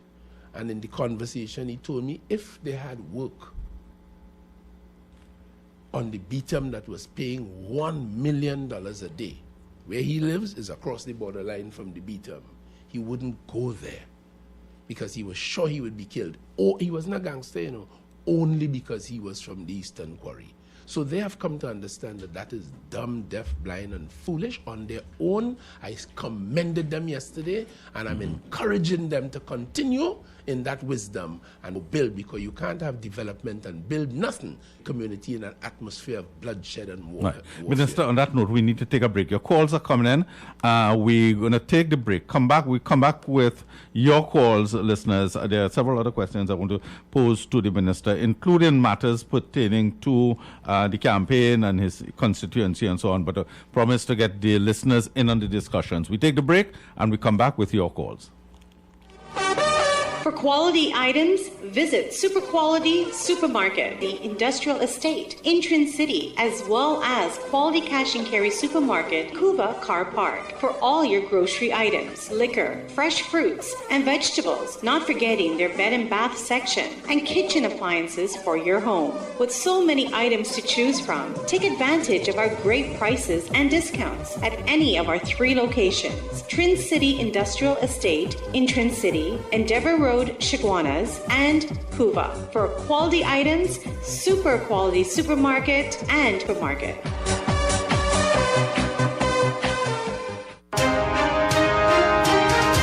Hi, my name is Nicole Dookie, and I am inviting you to join me alongside Kenrick Juggernaut on YouTube, Mondays to Fridays from 6 a.m. to 9 a.m. right here on U97.5 Hot Like Pepper Multicultural Radio. We will be bringing you all the information you need to know in the world of news and current affairs. You are also invited to add your voice, so call us live and let's interactive. To take Hoover South into government and to improve the quality of life for all of us. I have specific plans to create jobs, to improve agriculture, to revive Point Lisas, and to develop our infrastructure, also to enhance security. Rich California, and started my education at Esperanza Presbyterian School. I want to use my year and a resident of Hoover South to partner with you to make our communities better. I ask for your vote on August the 10th. Vote Rajendra Ramprasad, the right choice for a better Hoover South. Vote PNL.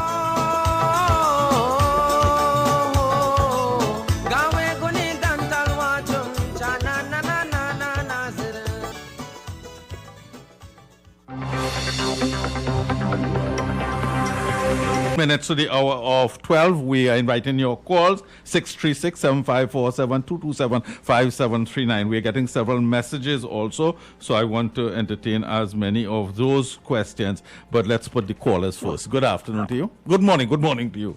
Good morning, sir. Good morning. Good morning, sir. Mr. Hines there to you. Yes. What I would like Mr. Hines to explain to us, I hear been giving complaining for days about water. Water. What is the area? Yes. Mr. Hines to explain to us about the man who collects $400 million more for the water treatment plant, and he went to a country that all they keep calling PNM Okay, good. And private. All right. Thank you, sir. We pose that question to him. Good morning to you. Hello, good morning. Morning. I am a child of Laventille. You're a child. I'm not Afro. My parents still live there. Mr. Hines, you... We have a lot of feedback, and I think caller, just hold a second. Let's sort out a matter here. Shiva, could we take it outside the studio and sort it out? Right. Minister, let's hear the caller.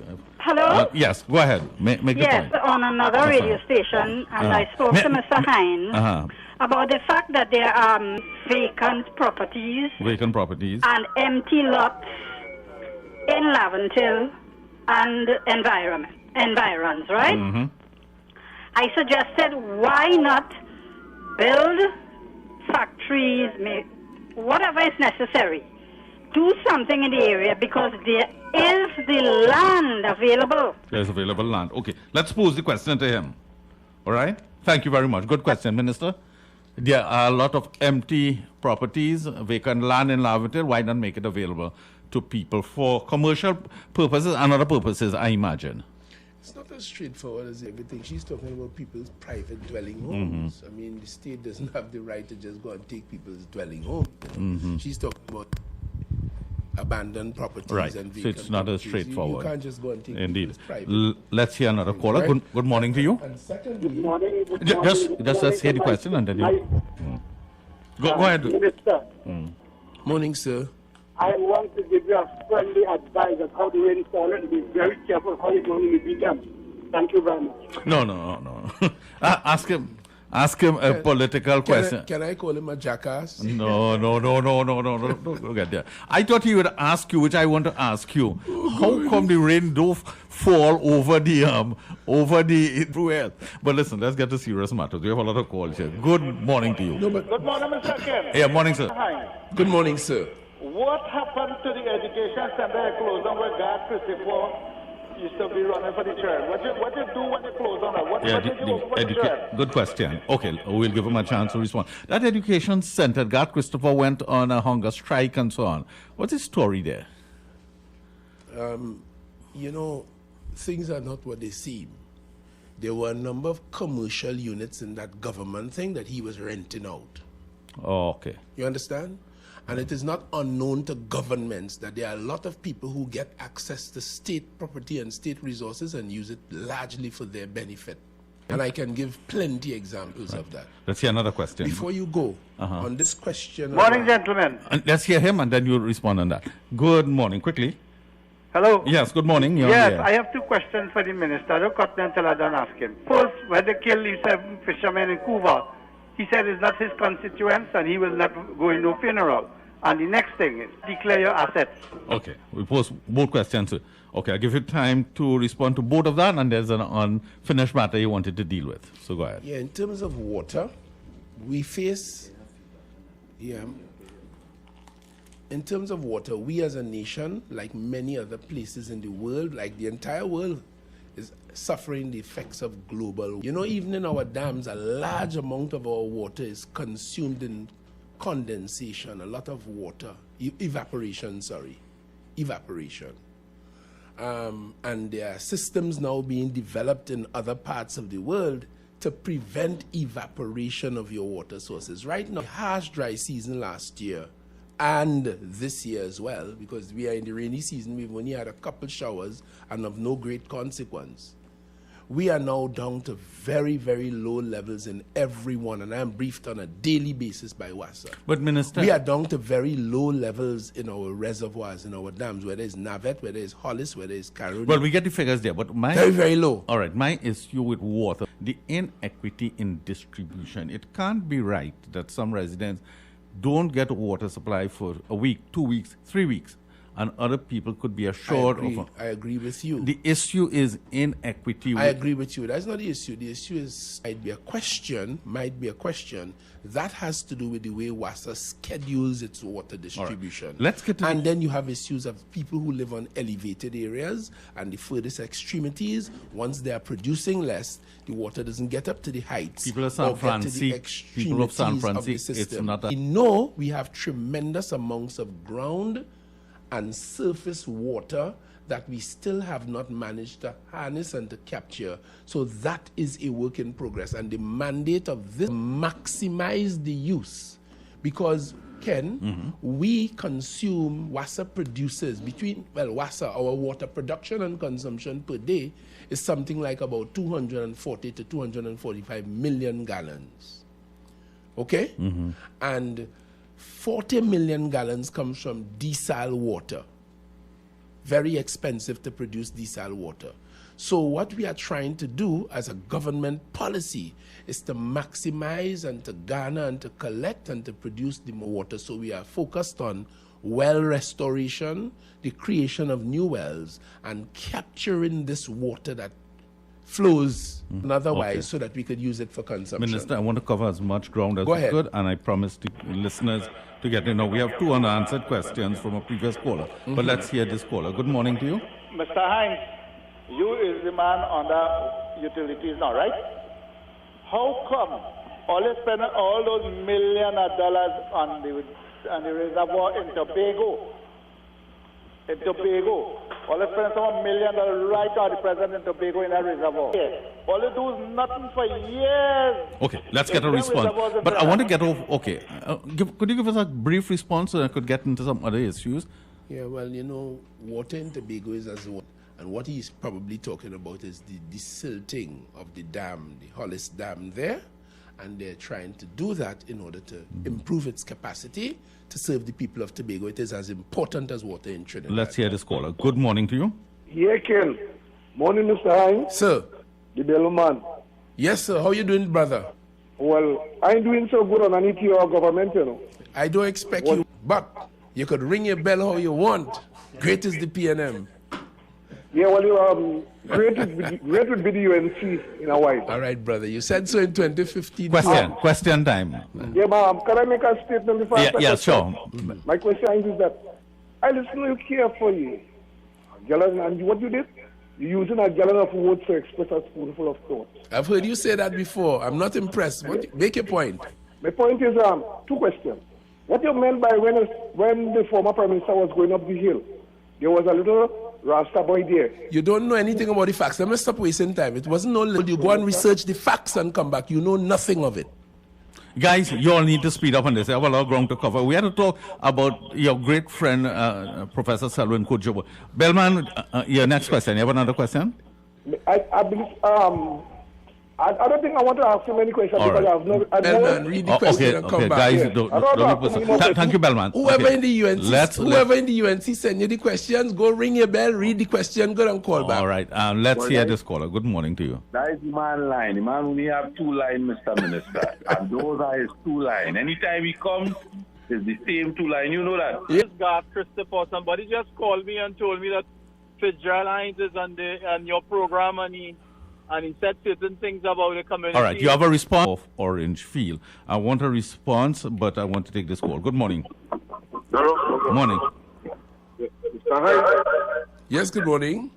You mustn't worry people like Bellman and Kingsley and them after banker. True. Okay, good. All right. With what society really is about and reality in this world. Every mile you drive around this country has somebody selling vegetables and sometimes produce in front of their homes and throughout the country and things. That opportunity, that what he mentioned there, that ain't real. His government closed down 7 plants closed down Petrotrin. Offshore is suffering tremendously. Where are the opportunities where people could have a sustainable lifestyle and living that is created under his government right now in this country? And I want him to answer that presently and for the future. What have they done, his government, put in place for 5 years, 10 years from now for children who is 14 and 15 who leave in school will have the opportunity? Thank you. We're heading to the top of the hour. Minister Hines, let's deal first, brief comment. I need to take a top of the hour break. On the sore issue of your response with respect to the deaths of the 7 fishermen. The last time I was here, we discussed that at length. Do you remember that? What is the sore issue? What did I say? Could you back? Okay. All right, so let's move forward. As far as I'm concerned, there was no sore issue. I commented on the fact that it was a most horrendous and unfortunate situation for there was more to for it, men to have the issue that they were raising, Ramona Ramdial was raising, was my not coming down there when they were in their protest even mode. that there was more. Because I was let's hear this. 2 days as Minister of Natural. Why it is when the UNC have a project like the wastewater treatment plant, why didn't the PNM continue with that? Okay, that's the question. Let's take this caller. We lost this. Minister. Let me answer Okay. Right? Let me answer that. That project was abandoned by the contractor during the reign of the UNC. That wastewater project. And that contractor got that contract in the space of 1.5 or about 2 months. They organized and granted SIS, Krishna Lala's SIS, that contract at 400 more than the lowest bidder when all the bidders had pre-qualified. And he abandoned the job, much like the extension point. And when the elections took place on elections day, probably the day after, he abandoned Trinidad and Tobago off to Panama, hasn't been back since. That thing stands now as a white elephant, so to speak, doing legacy of Kamla Prasad Bisesa in particular. Minister, because SIS was a personal friend. Minister, I want to facilitate and the first contract he got was to repair, not build, to repair the Superior Market for $56 million. Minister, I want to get more questions. Let's move on. Okay. You get a chance to respond. You understand what I just said about the I heard everything you said. Good. Good morning. Good morning. Well, let's stop off there. Quickly. Mr. Hines and company there. Mr. Hines, there's a number of schools in the mobile laboratory area that have been incomplete since the last regime to your regime. One completed, one is operating from a church. All right. Thank you. Let's hear this one, and then the minister will respond after the break. Good morning. That is one of the first questions I pose out. And you keep cutting off. Quick, well, ask the question. Ask the question. Ask the question. Okay, let's take a break. It's top of the hour. I want questions. We have limited time with the minister. I have a lot of questions myself, but I'm putting the listener first. I have a lot of questions I want to ask the minister. We have, of course, limited time. We take the break. We come back. We ask the minister to respond to several questions. The Point of Pierre Refinery, Point Lisas, and your other calls. Right back. I'm Haskell. 97.5. Make it your choice. Something for everyone. 97.5 FM. Music for you. It's all about you. U97.5 FM, Hot Like Pepper, Multicultural Radio. Hello, I am Rajendra Ramprasad, your PNM candidate for Couva South. I ask for your support to take Couva South into government and to improve the quality of life for all of us. I have specific plans to create jobs, to improve agriculture, to revive Point Lisas, and to develop our infrastructure, also to enhance security. As a person born in Dow Village, California, and started my education at Esperanza Presbyterian School, I want to use my years as a successful businessman and a resident of Couva South to partner with you to make better. I ask for your vote on August the 10th. Vote Rajendra Ramprasad, the right choice for a better Couva South. Vote PNM.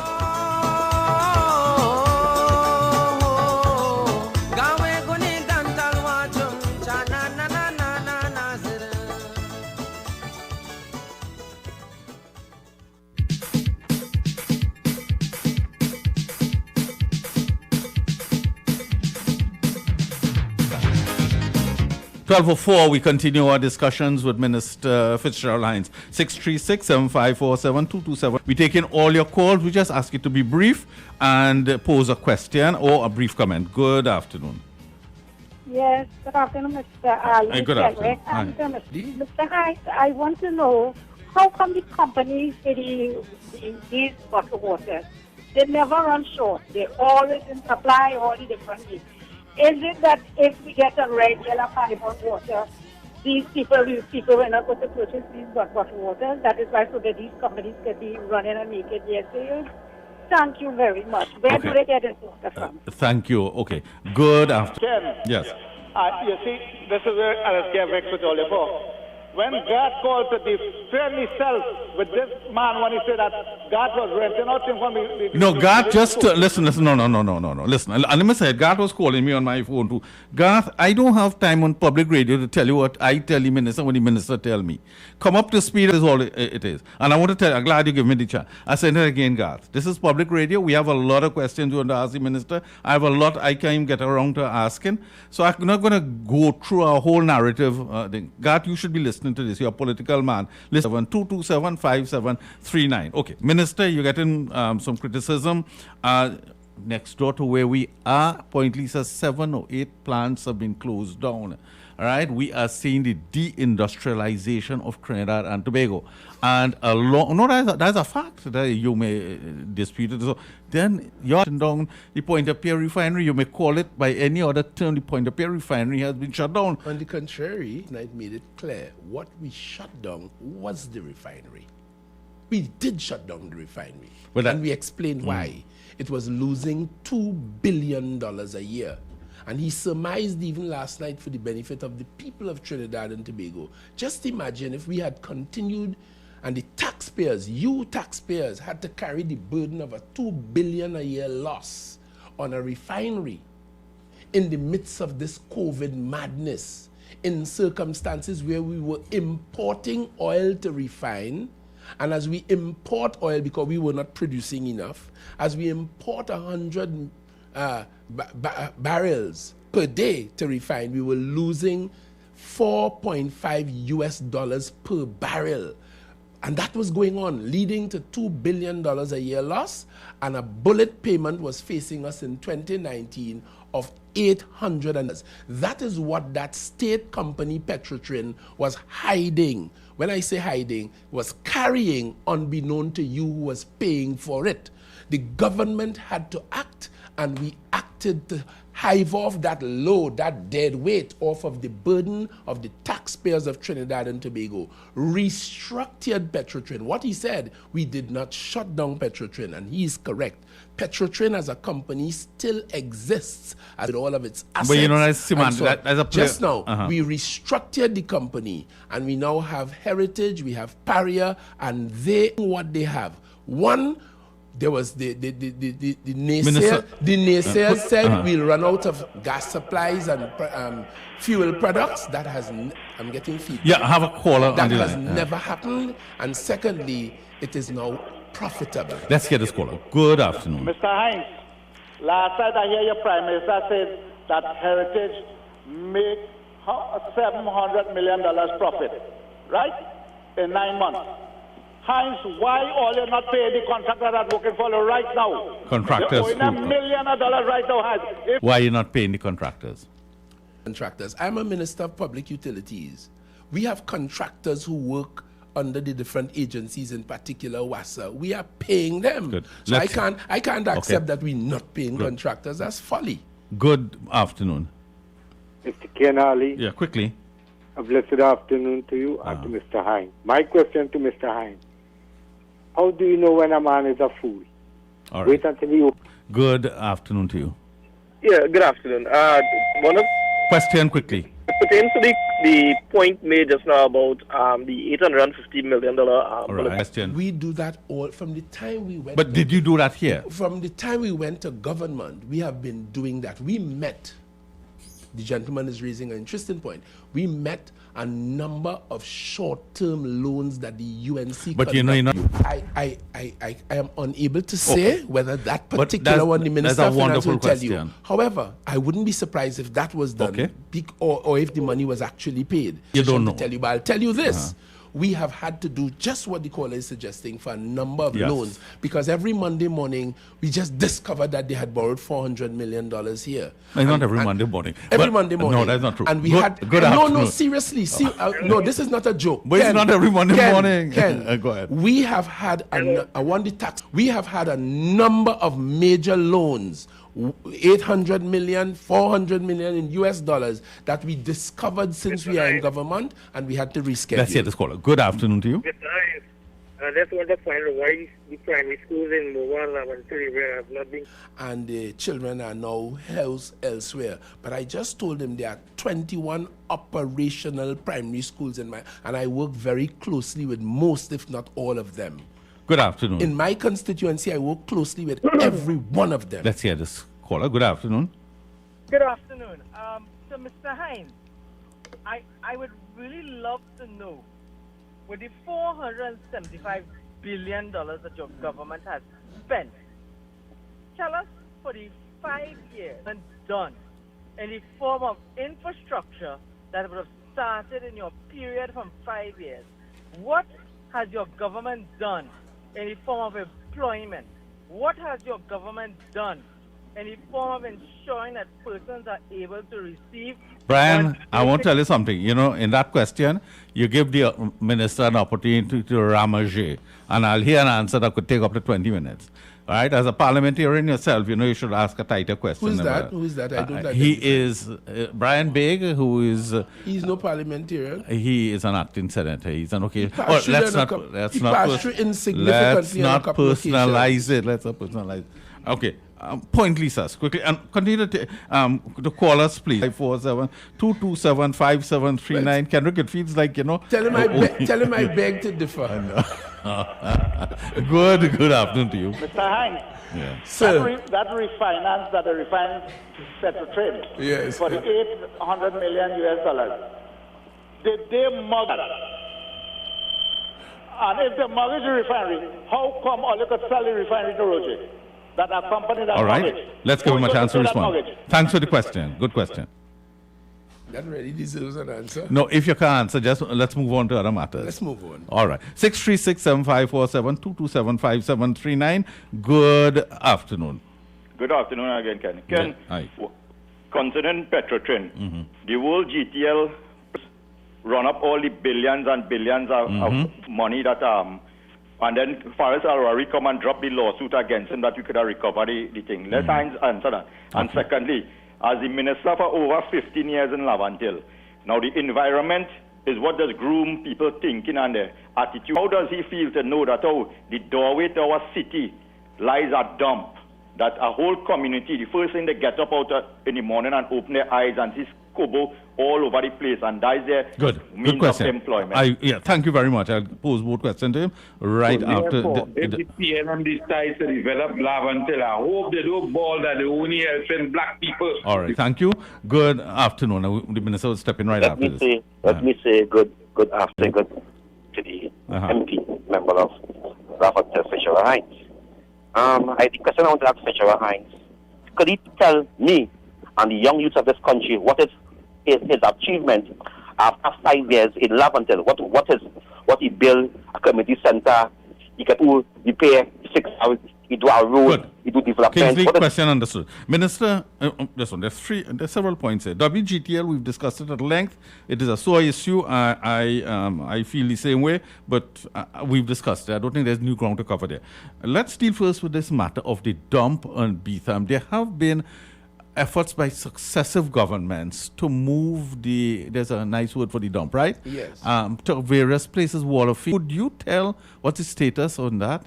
Yeah, that is something yet to be done. That has been an idea Why taking at so least long? about The 25 caller is years. right. The caller is right, about 25 years up to this week. In my deliberations with the officials in the Ministry of Public Utilities, I've gone back there now about 2 months. And a special engineered dump is now underway. We're taking so long. I know, and we take long with a lot of things in Trinidad and Tobago. This is why Arthur Napoleon Raymond Robinson once said to this country that in his view, it was the professional class that has largely failed us, because it is the professional class, by way of an example, the idea of this Beetham wastewater Minister, plant is the politicians and who I'm let us saying down? to you, well, no, that's your opinion, Yeah, Ken it Ali, is. and I respect it. I was just telling you what Arthur Napoleon Raymond Robinson I says. heard that. And what I have found, in addition to what he says, is that we yap a lot, we talk a lot in Trinidad and Tobago. To move it down from there, we could move it. Everybody quarrel about a lot of stuff, but we don't get a lot of work done. Well, that's for sure. And that is a situation with Trinidad and Tobago that we need to correct. All Not right. me, Minister. not you, all of us. Because Our from work ethic. regional corporation, right, you agreed with me, we can press on. Yeah, I agree. Yeah. Now, I And we wanted could to do a lot respond. better and a lot quicker if we focus on it and get the job done. Yes, let's hear the caller. Good afternoon. Good afternoon, Hi. Mr. Ken Hi, and Minister. Mr. Hines and Edward Pablo, No, Kenrick. Kenrick. Morning. Good afternoon. All I want to ask Mr. Hines, right? People didn't get an NIS, and we have a bill to pay HTC house. We don't have no money, and I wanted to ask him about the food card system too. As he did, that is why I called to ask. May God bless all the young people. You want to ask him, or the future what? Food card. The food card, yes, you. Okay. Yes. Thank you. Yes. Thank you. Thank you very much. Salt of the earth question. Right. So that she understands that is happening. The government, through the Ministry of Social Development, has made it possible for persons who need it, who are not working and need income, need food support, to get it. That's a good thing. Right now, I am aware, generally, there are about 25,000 people in Trinidad and Tobago who enjoy that food support, food cards. And recently, with the COVID experience, those parents of children but the children were at home, and those children were on the school feeding program in the schools, and therefore by virtue of being home were not getting the food in school, we gave each of them about $1,530 to assist in supplementing their food bills as a consequence of the children. Longer-term food cards, there are about 25,000 of them in existence, and recently, about 5 months ago, when the Minister of Social Development, Camille Robinson Regis, reported to us, which we were hearing as MPs and dealing with the people, that a lot of people have been applying for food cards and not getting them, the cabinet mandated that minister to go back to that ministry and to have a look at the means test to see whether you are lying, to see whether you have enough income to support yourself and really need taxpayers' support on it, and to look at that mean test and to rearrange the means test. And the report we got back was that than previously was the case. Good afternoon. Okay? Let's hear this caller. Good afternoon again, Mr. Hines. Mr. Hines, what is the PNM policy in creating sustainable employment for people who have done their jobs during this time and in the future? Very good Thank question. I missed some of it. He says, what is your government's policy for creating sustainable jobs for this time? The first thing this government did is, as a matter of government's policy, to ensure that the 80,000 public officers gazetted and contracted did not lose. That 80,000, the government is the largest employer. The first thing we did is to keep 80,000 of them on the breadline. In this economic climate where pointless, as you raised the question of plants going down, those businesses that are operating there, they do so on commercial profit reasons. If the profit is not forthcoming, they will not stay in business. This is no, but play. Of course. Hold on. Let me respond. Today, the gas market is what we are getting for a cubic foot of gas is nothing compared to the 4-something we used to get. And the oil price went some time ago down to sub-zero, below zero, where you had to pay the oil that you produce. The market, commodity prices, ammonia, methanol, urea, those prices have gone flat in the world. And COVID only worsened all of that. So the question arising is... So therefore, what you see happening in Point Lisa is happening in other economies around the world. Because of the world situation. Minister, we know the problem. I want to know the solution. So, no, but before we go on to solution, you have to accept, as some caller intimated, the government shutdown. Move on from that. And you should have told him that is a misunderstanding. All right, we've sorted the misunderstanding. But just let me take another call. So the caller asks about the government's policy. All right, quickly. Answer somebody question, but just answer what I tell him, right? National housing, we have to pay. When I get my disabled money, I just have to pay that to them. Where were I going to eat and drink? My children did not get the NIS, and they get in 2 days, 3 days with the working. I'm thankful to God for it, but oh my God, we have to make something about it. But they did not get their NIS. The $1,500 thing they were saying about. Well, it wasn't NIS, so it was just being... okay, good, all right. Call and tell you, good she question. didn't get food card from Maloney. Right, that's right. A lady Afterward, it was I went back and they said no food didn't come yet. All right, that's a good question. Thank you, okay, Minister. Thank you very much. Just let's hear this and then I'll pose the question properly. Good afternoon. Mr. Kenali, good evening. We're here now. I'm a partner there told by Kenwick. All right, Mr. Hines. Do you think that besides your government, other government, our system of our MPs connected Please hang up and try your call again. Hello? Yeah, go ahead. Yeah. What caused our challenge with this subsistence from the government is like the connect with our MPs, our database was lacking. So that is one of the biggest challenges, the main challenge we have. Well, that question builds on the previous question. Now, your call, thank you. I want to thank you. The calls are coming in, but I want to give the Minister an opportunity to respond. I think this is a significant issue. Minister, what really is, the government has announced a number of measures, social benefits to the SMEs all over the place, but the implementation has been an issue. You've admitted that, meaning your government has. Minister Imbert has admitted. Now, a lot of people on the ground are saying that we are short of this happening and that happening, but it has not been delivered. However, the same Minister Imbert pointed out, previously explained, we have a lot of smart men and smart women in this platform, and all to protect your taxpayers' money, all applications have to be But you're acknowledging it's not going fast enough? I'm not acknowledging that because I do not know. What I do know is that you will have cases where people haven't yet had their own, and I hope for good reason. But we, from the level of the cabinet, have... Buy land for squatters in East Chagwanas. Enterprise? They wanted to pay for the land for the squatters. You get them regularized. Uh-huh.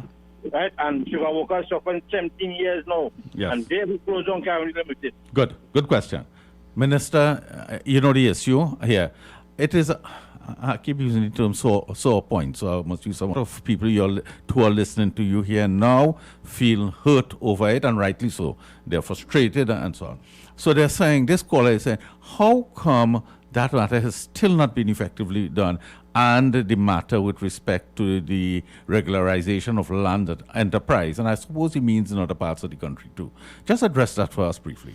Well, in terms of regularization, this is not a new policy. The state has been regulators in different parts of the country on an ongoing basis. So that is a wheel that continues to turn independently of the issue of the...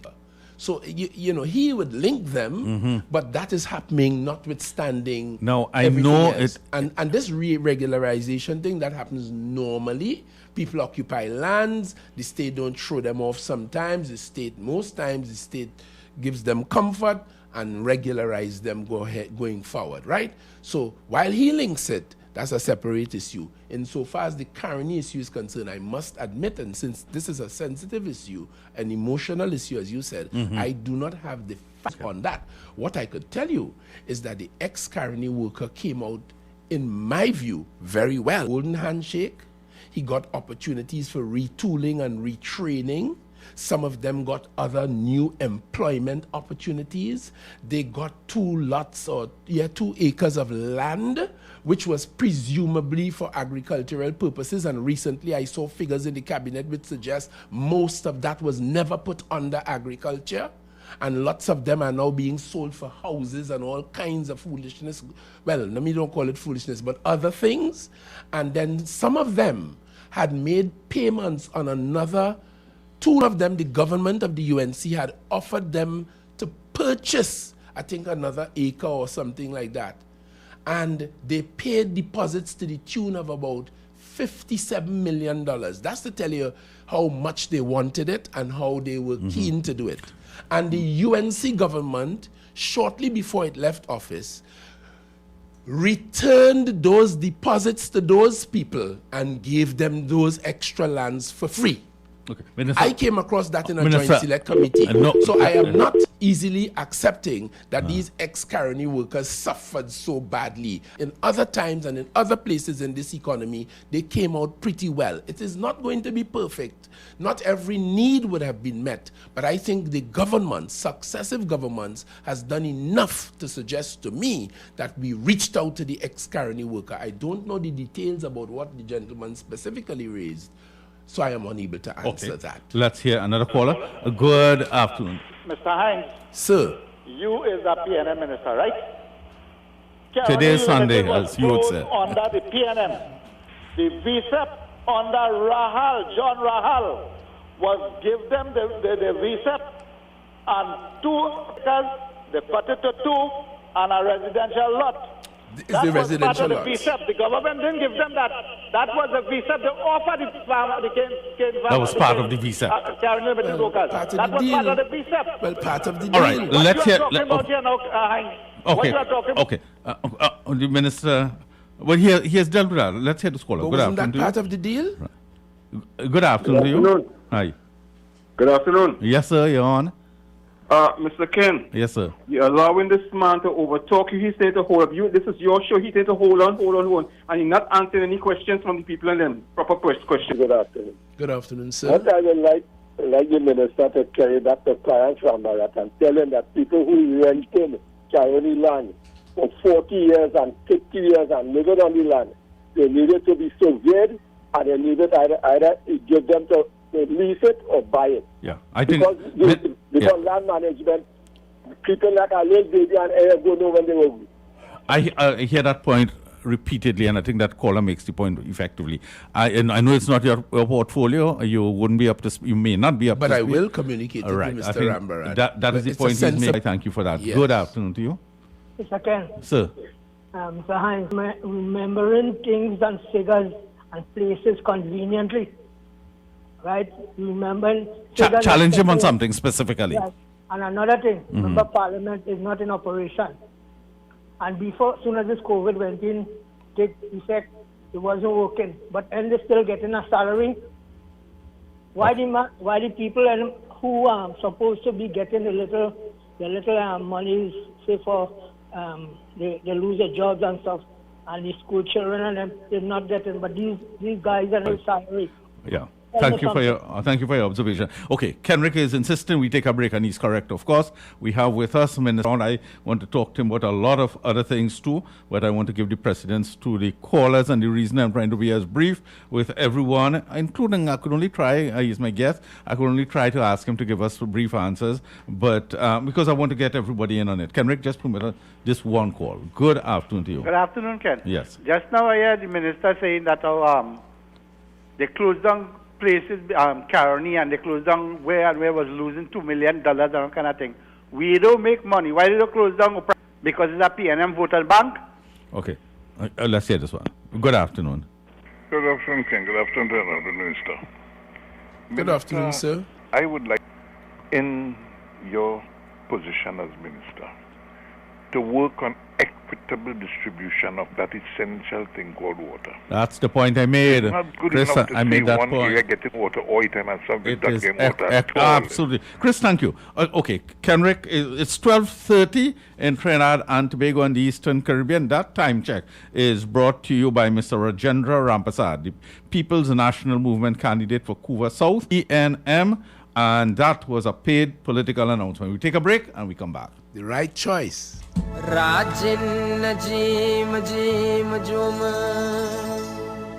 Hello, plans to create jobs, to improve agriculture, to revive Point Lisas, and to develop our infrastructure, also to enhance security. As a person born in Dow Village, California, and started my education at Esperanza Presbyterian School, my years as a successful businessman and a resident of Couva South, to partner with you to make our communities better. I ask for your vote on August the 10th. Vote Rajendra Rampersad, the right choice for a better Couva South. Vote PNM.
This is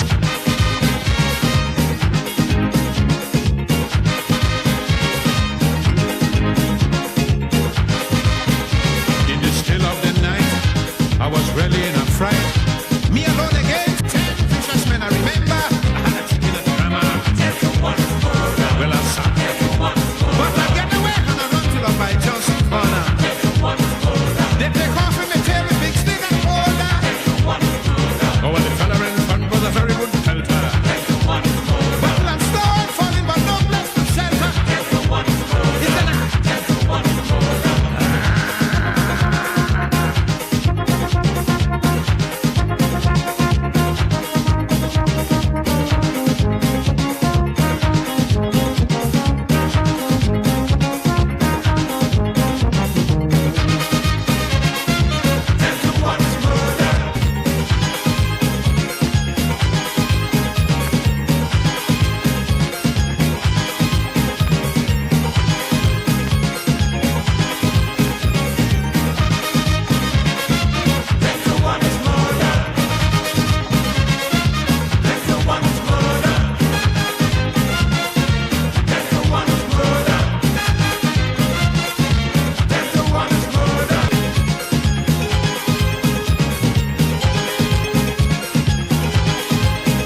Yes, as we continue with our discussion here with Minister Fitzgerald Hinds, the Member of Parliament for Laventille West.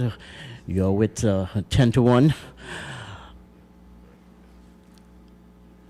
Yeah, so we continue with our discussion here with Member of Parliament for Laventille West, Mr. Fitzgerald Hinds. Moving forward with our conversation here this afternoon, note that it's just about 23 minutes here to the hour of 1 o'clock, and that time check came to you through the kind courtesy of the Couva South candidate for the People's National Movement, Mr. Rajendra Rampasad. MP, moving forward, explain to us, the listening audience, how challenging it has been for your administration post-COVID-19, the fact that we would have had about 133 positive cases been thus far for your ministry. It has been very, very challenging indeed, because even prior had we inherited an economy that was in shambles, so to speak, and we had to hold it together. As you would have heard me say earlier, we met a number of loans, 6-month loans that the last government had engaged.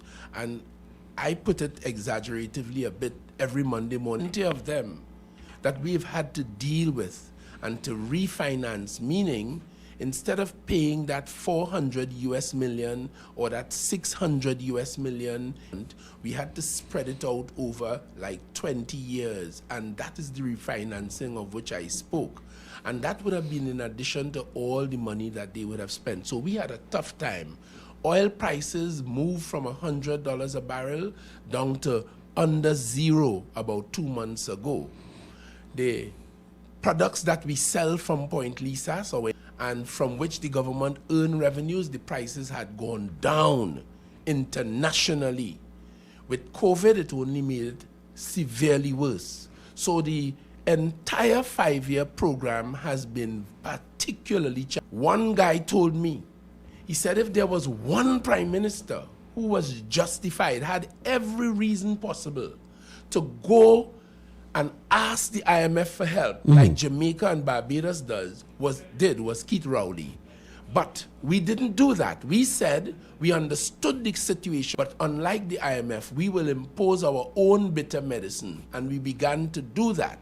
The first thing we did was to cut back all government expenditure in the first instance by 7%. All ministries, all departments had to do that. So we had that. And then COVID, as I said, only made it worse. Payments, we did a whole lot of things to keep the businesses, to keep individuals, to keep families going. When employers could not pay their employees because the bars and the places were shut down, we decided we'll pay them this unemployment or loss of income pay. All right, we did that. Okay, let's move on to you have to improve this entity, this valuable entity, especially in terms of water distribution. Well, we recognize that it is a challenge. We've had, as I said earlier, 2 very harsh dry seasons last year, and so far this year, the little rains we've had since the rainy season started has not been sufficient to really fill back up our reserve capacities. So we are challenged with that, but the work continues. Our policy is, because we money on desalinated water, the last administration in a previous dispensation bound us to a take-or-pay contract with a desal, which produces about 40 million gallons a day for our consumption until 2036. That is very costly, and we in that contract we pay in US dollars. We pay millions of dollars in US dollars to that company, and it is not sustainable, but we are stuck with it. So what we are doing is trying to maximize our groundwater from wells and our surface water from rivers and streams, and in order to produce and make them available to the people of Trinidad and Tobago. So that in the main is our insofar as water is concerned, and as I explained earlier, that is why we're spending some of the limited resources we have on restoring our wells, recharging our wells and the aquifers, and gathering this groundwater so that we could serve the people of Trinidad and Tobago. We recognize as well, on the other hand, that Trinidad and Tobago consumes far more gallons of water per day than other islands of the Caribbean and other major countries of the world. So we are also encouraging people to conserve water. The gentleman called earlier, and your previous host called earlier, mentioned earlier about equitable distribution. Now, that is not something that a minister or the cabinet will have responsibility for.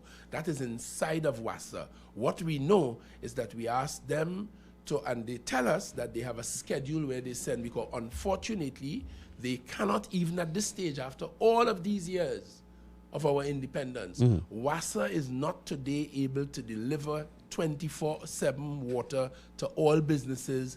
I think only about 18 to 20% gets water 24 hours a day. Some section, some twice per week. So we are trying to, and WASA has a schedule that they produce this water from, but with the low reservoir levels at the moment, it is affecting that, and therefore we have that challenge, but we will continue. All right, Mr. Minister, we have a limited time with you here this morning program too.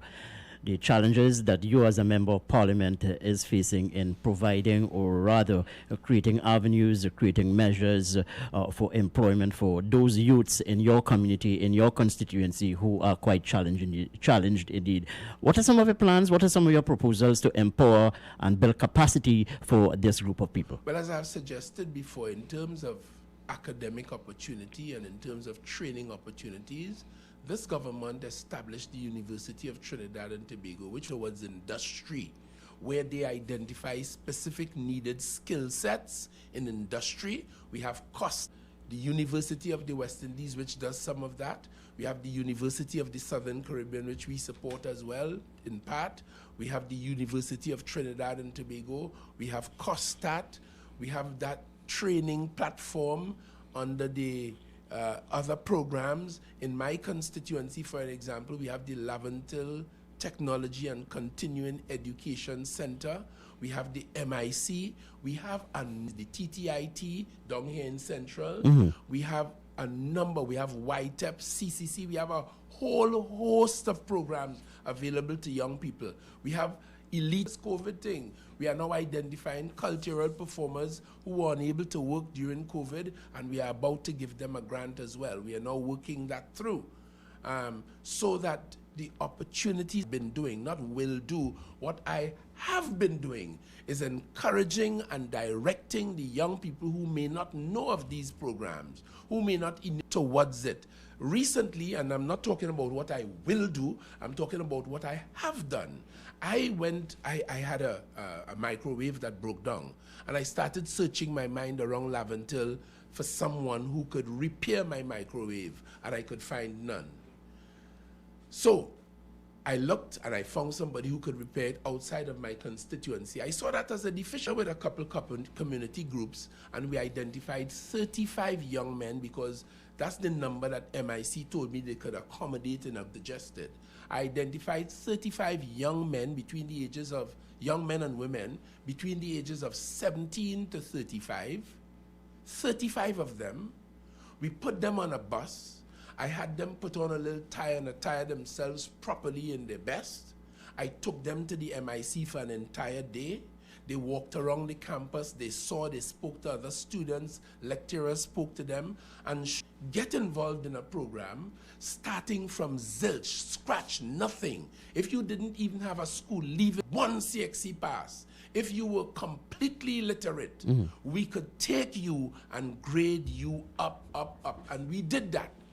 And we put a lot of money into a special training program, multi-sectoral skills for them. By the time the program started, the numbers moved from 35 to 16. Some of them may have found jobs, some of them may have lost interest, but we tried to reach out, and we were able to graduate the program of which I spoke.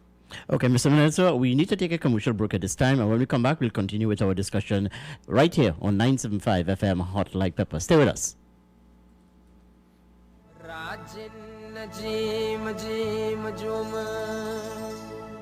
Hello, I am Rajendra Ramprasad, your PNA Kuva South into government and to improve the quality of life for all of us. I have specific plans to create jobs, to improve agriculture, to revive Point Lisas and to develop our infrastructure, also to enhance security. As a person born in Dow Village, California, and started my education at Esperanza Presbyterian School, I want to use my South to partner with you to make our communities better. I ask for your vote on August the 10th. Vote Rajendra Rampersad, the right choice for a better Couva South. Vote PNL. Yes, indeed, and welcome back to 975 FM Hot Like Pepper. It's 10 to 1 with yours truly, Ken Rijak. Election 2020 is August 10th. What are the issues? What would you say to the electorate outside there? Why should they stain their finger for the People's National Movement? One thing, welfare of this nation, to the stability, to the establishment of this nation, that the PNM's fingerprints are not upon. We built it.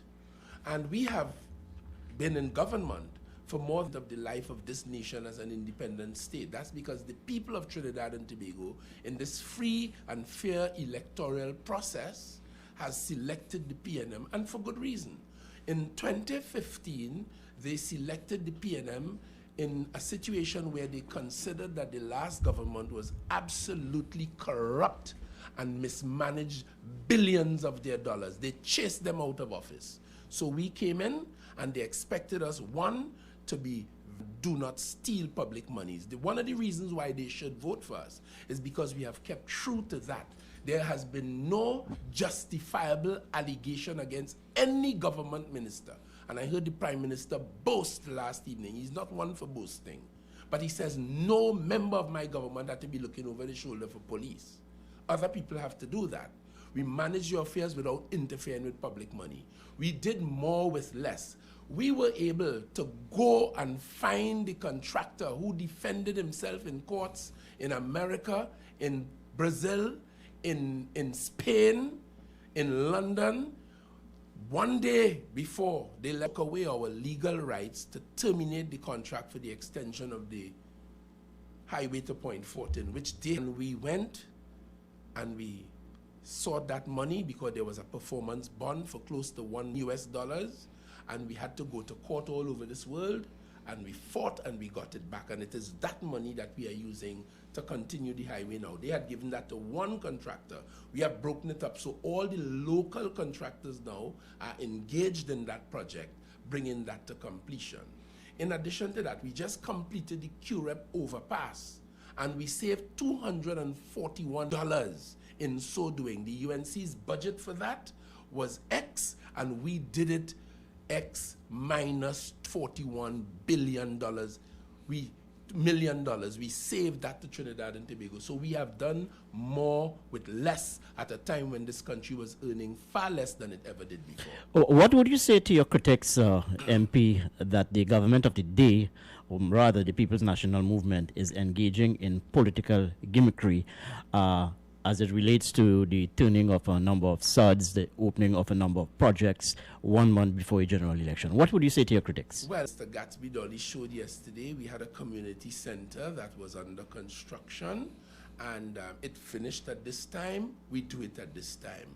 The work of government continues. 1 day before the election, 1 day after. But the government continues, just as we must produce water today and electricity today, and security and police and hospital and medical care today. So too, if a community center is finished, if we are at the point where we could turn the sod for some project, it's quite normal. I don't think that's done. Compare that to the state of affairs with the Couva Hospital, close to where we are now.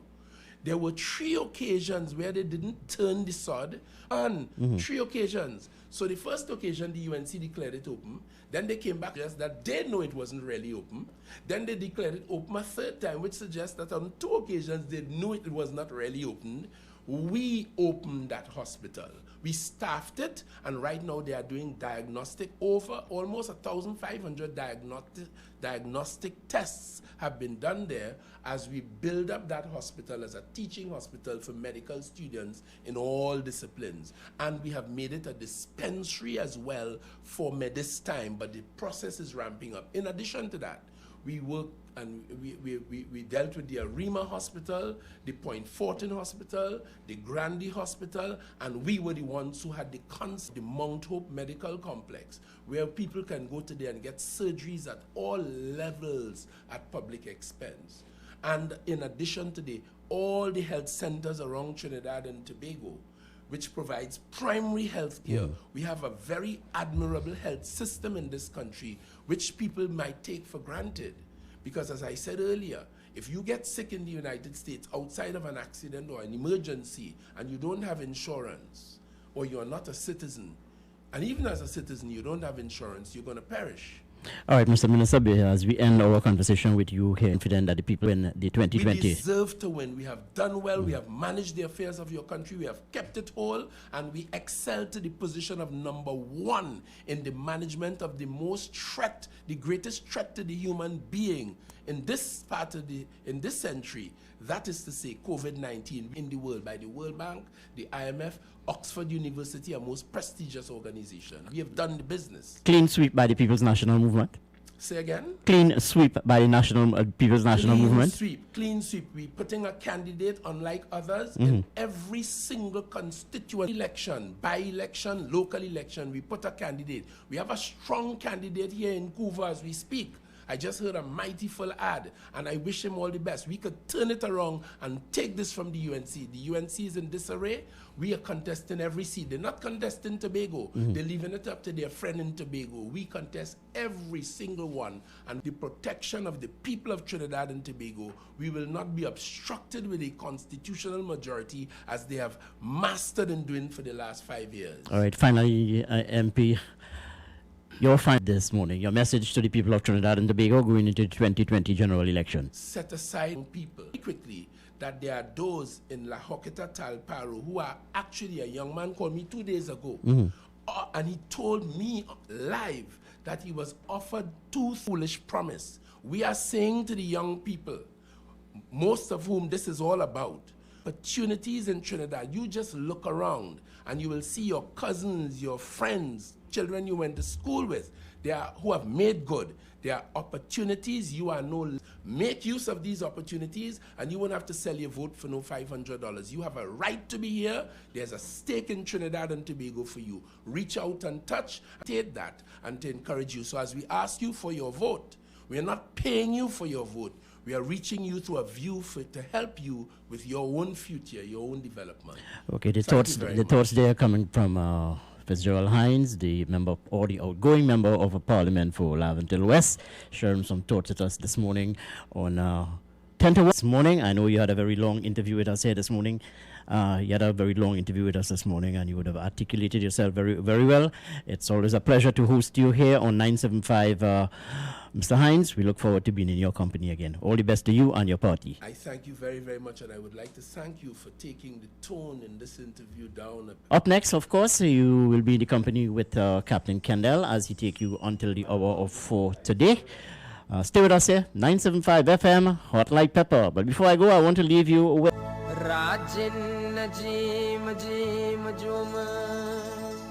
Rajendra Ramprasad, your PNM candidate for Couva South. I ask for your support to take Couva South into government and to improve the quality of life for all of us.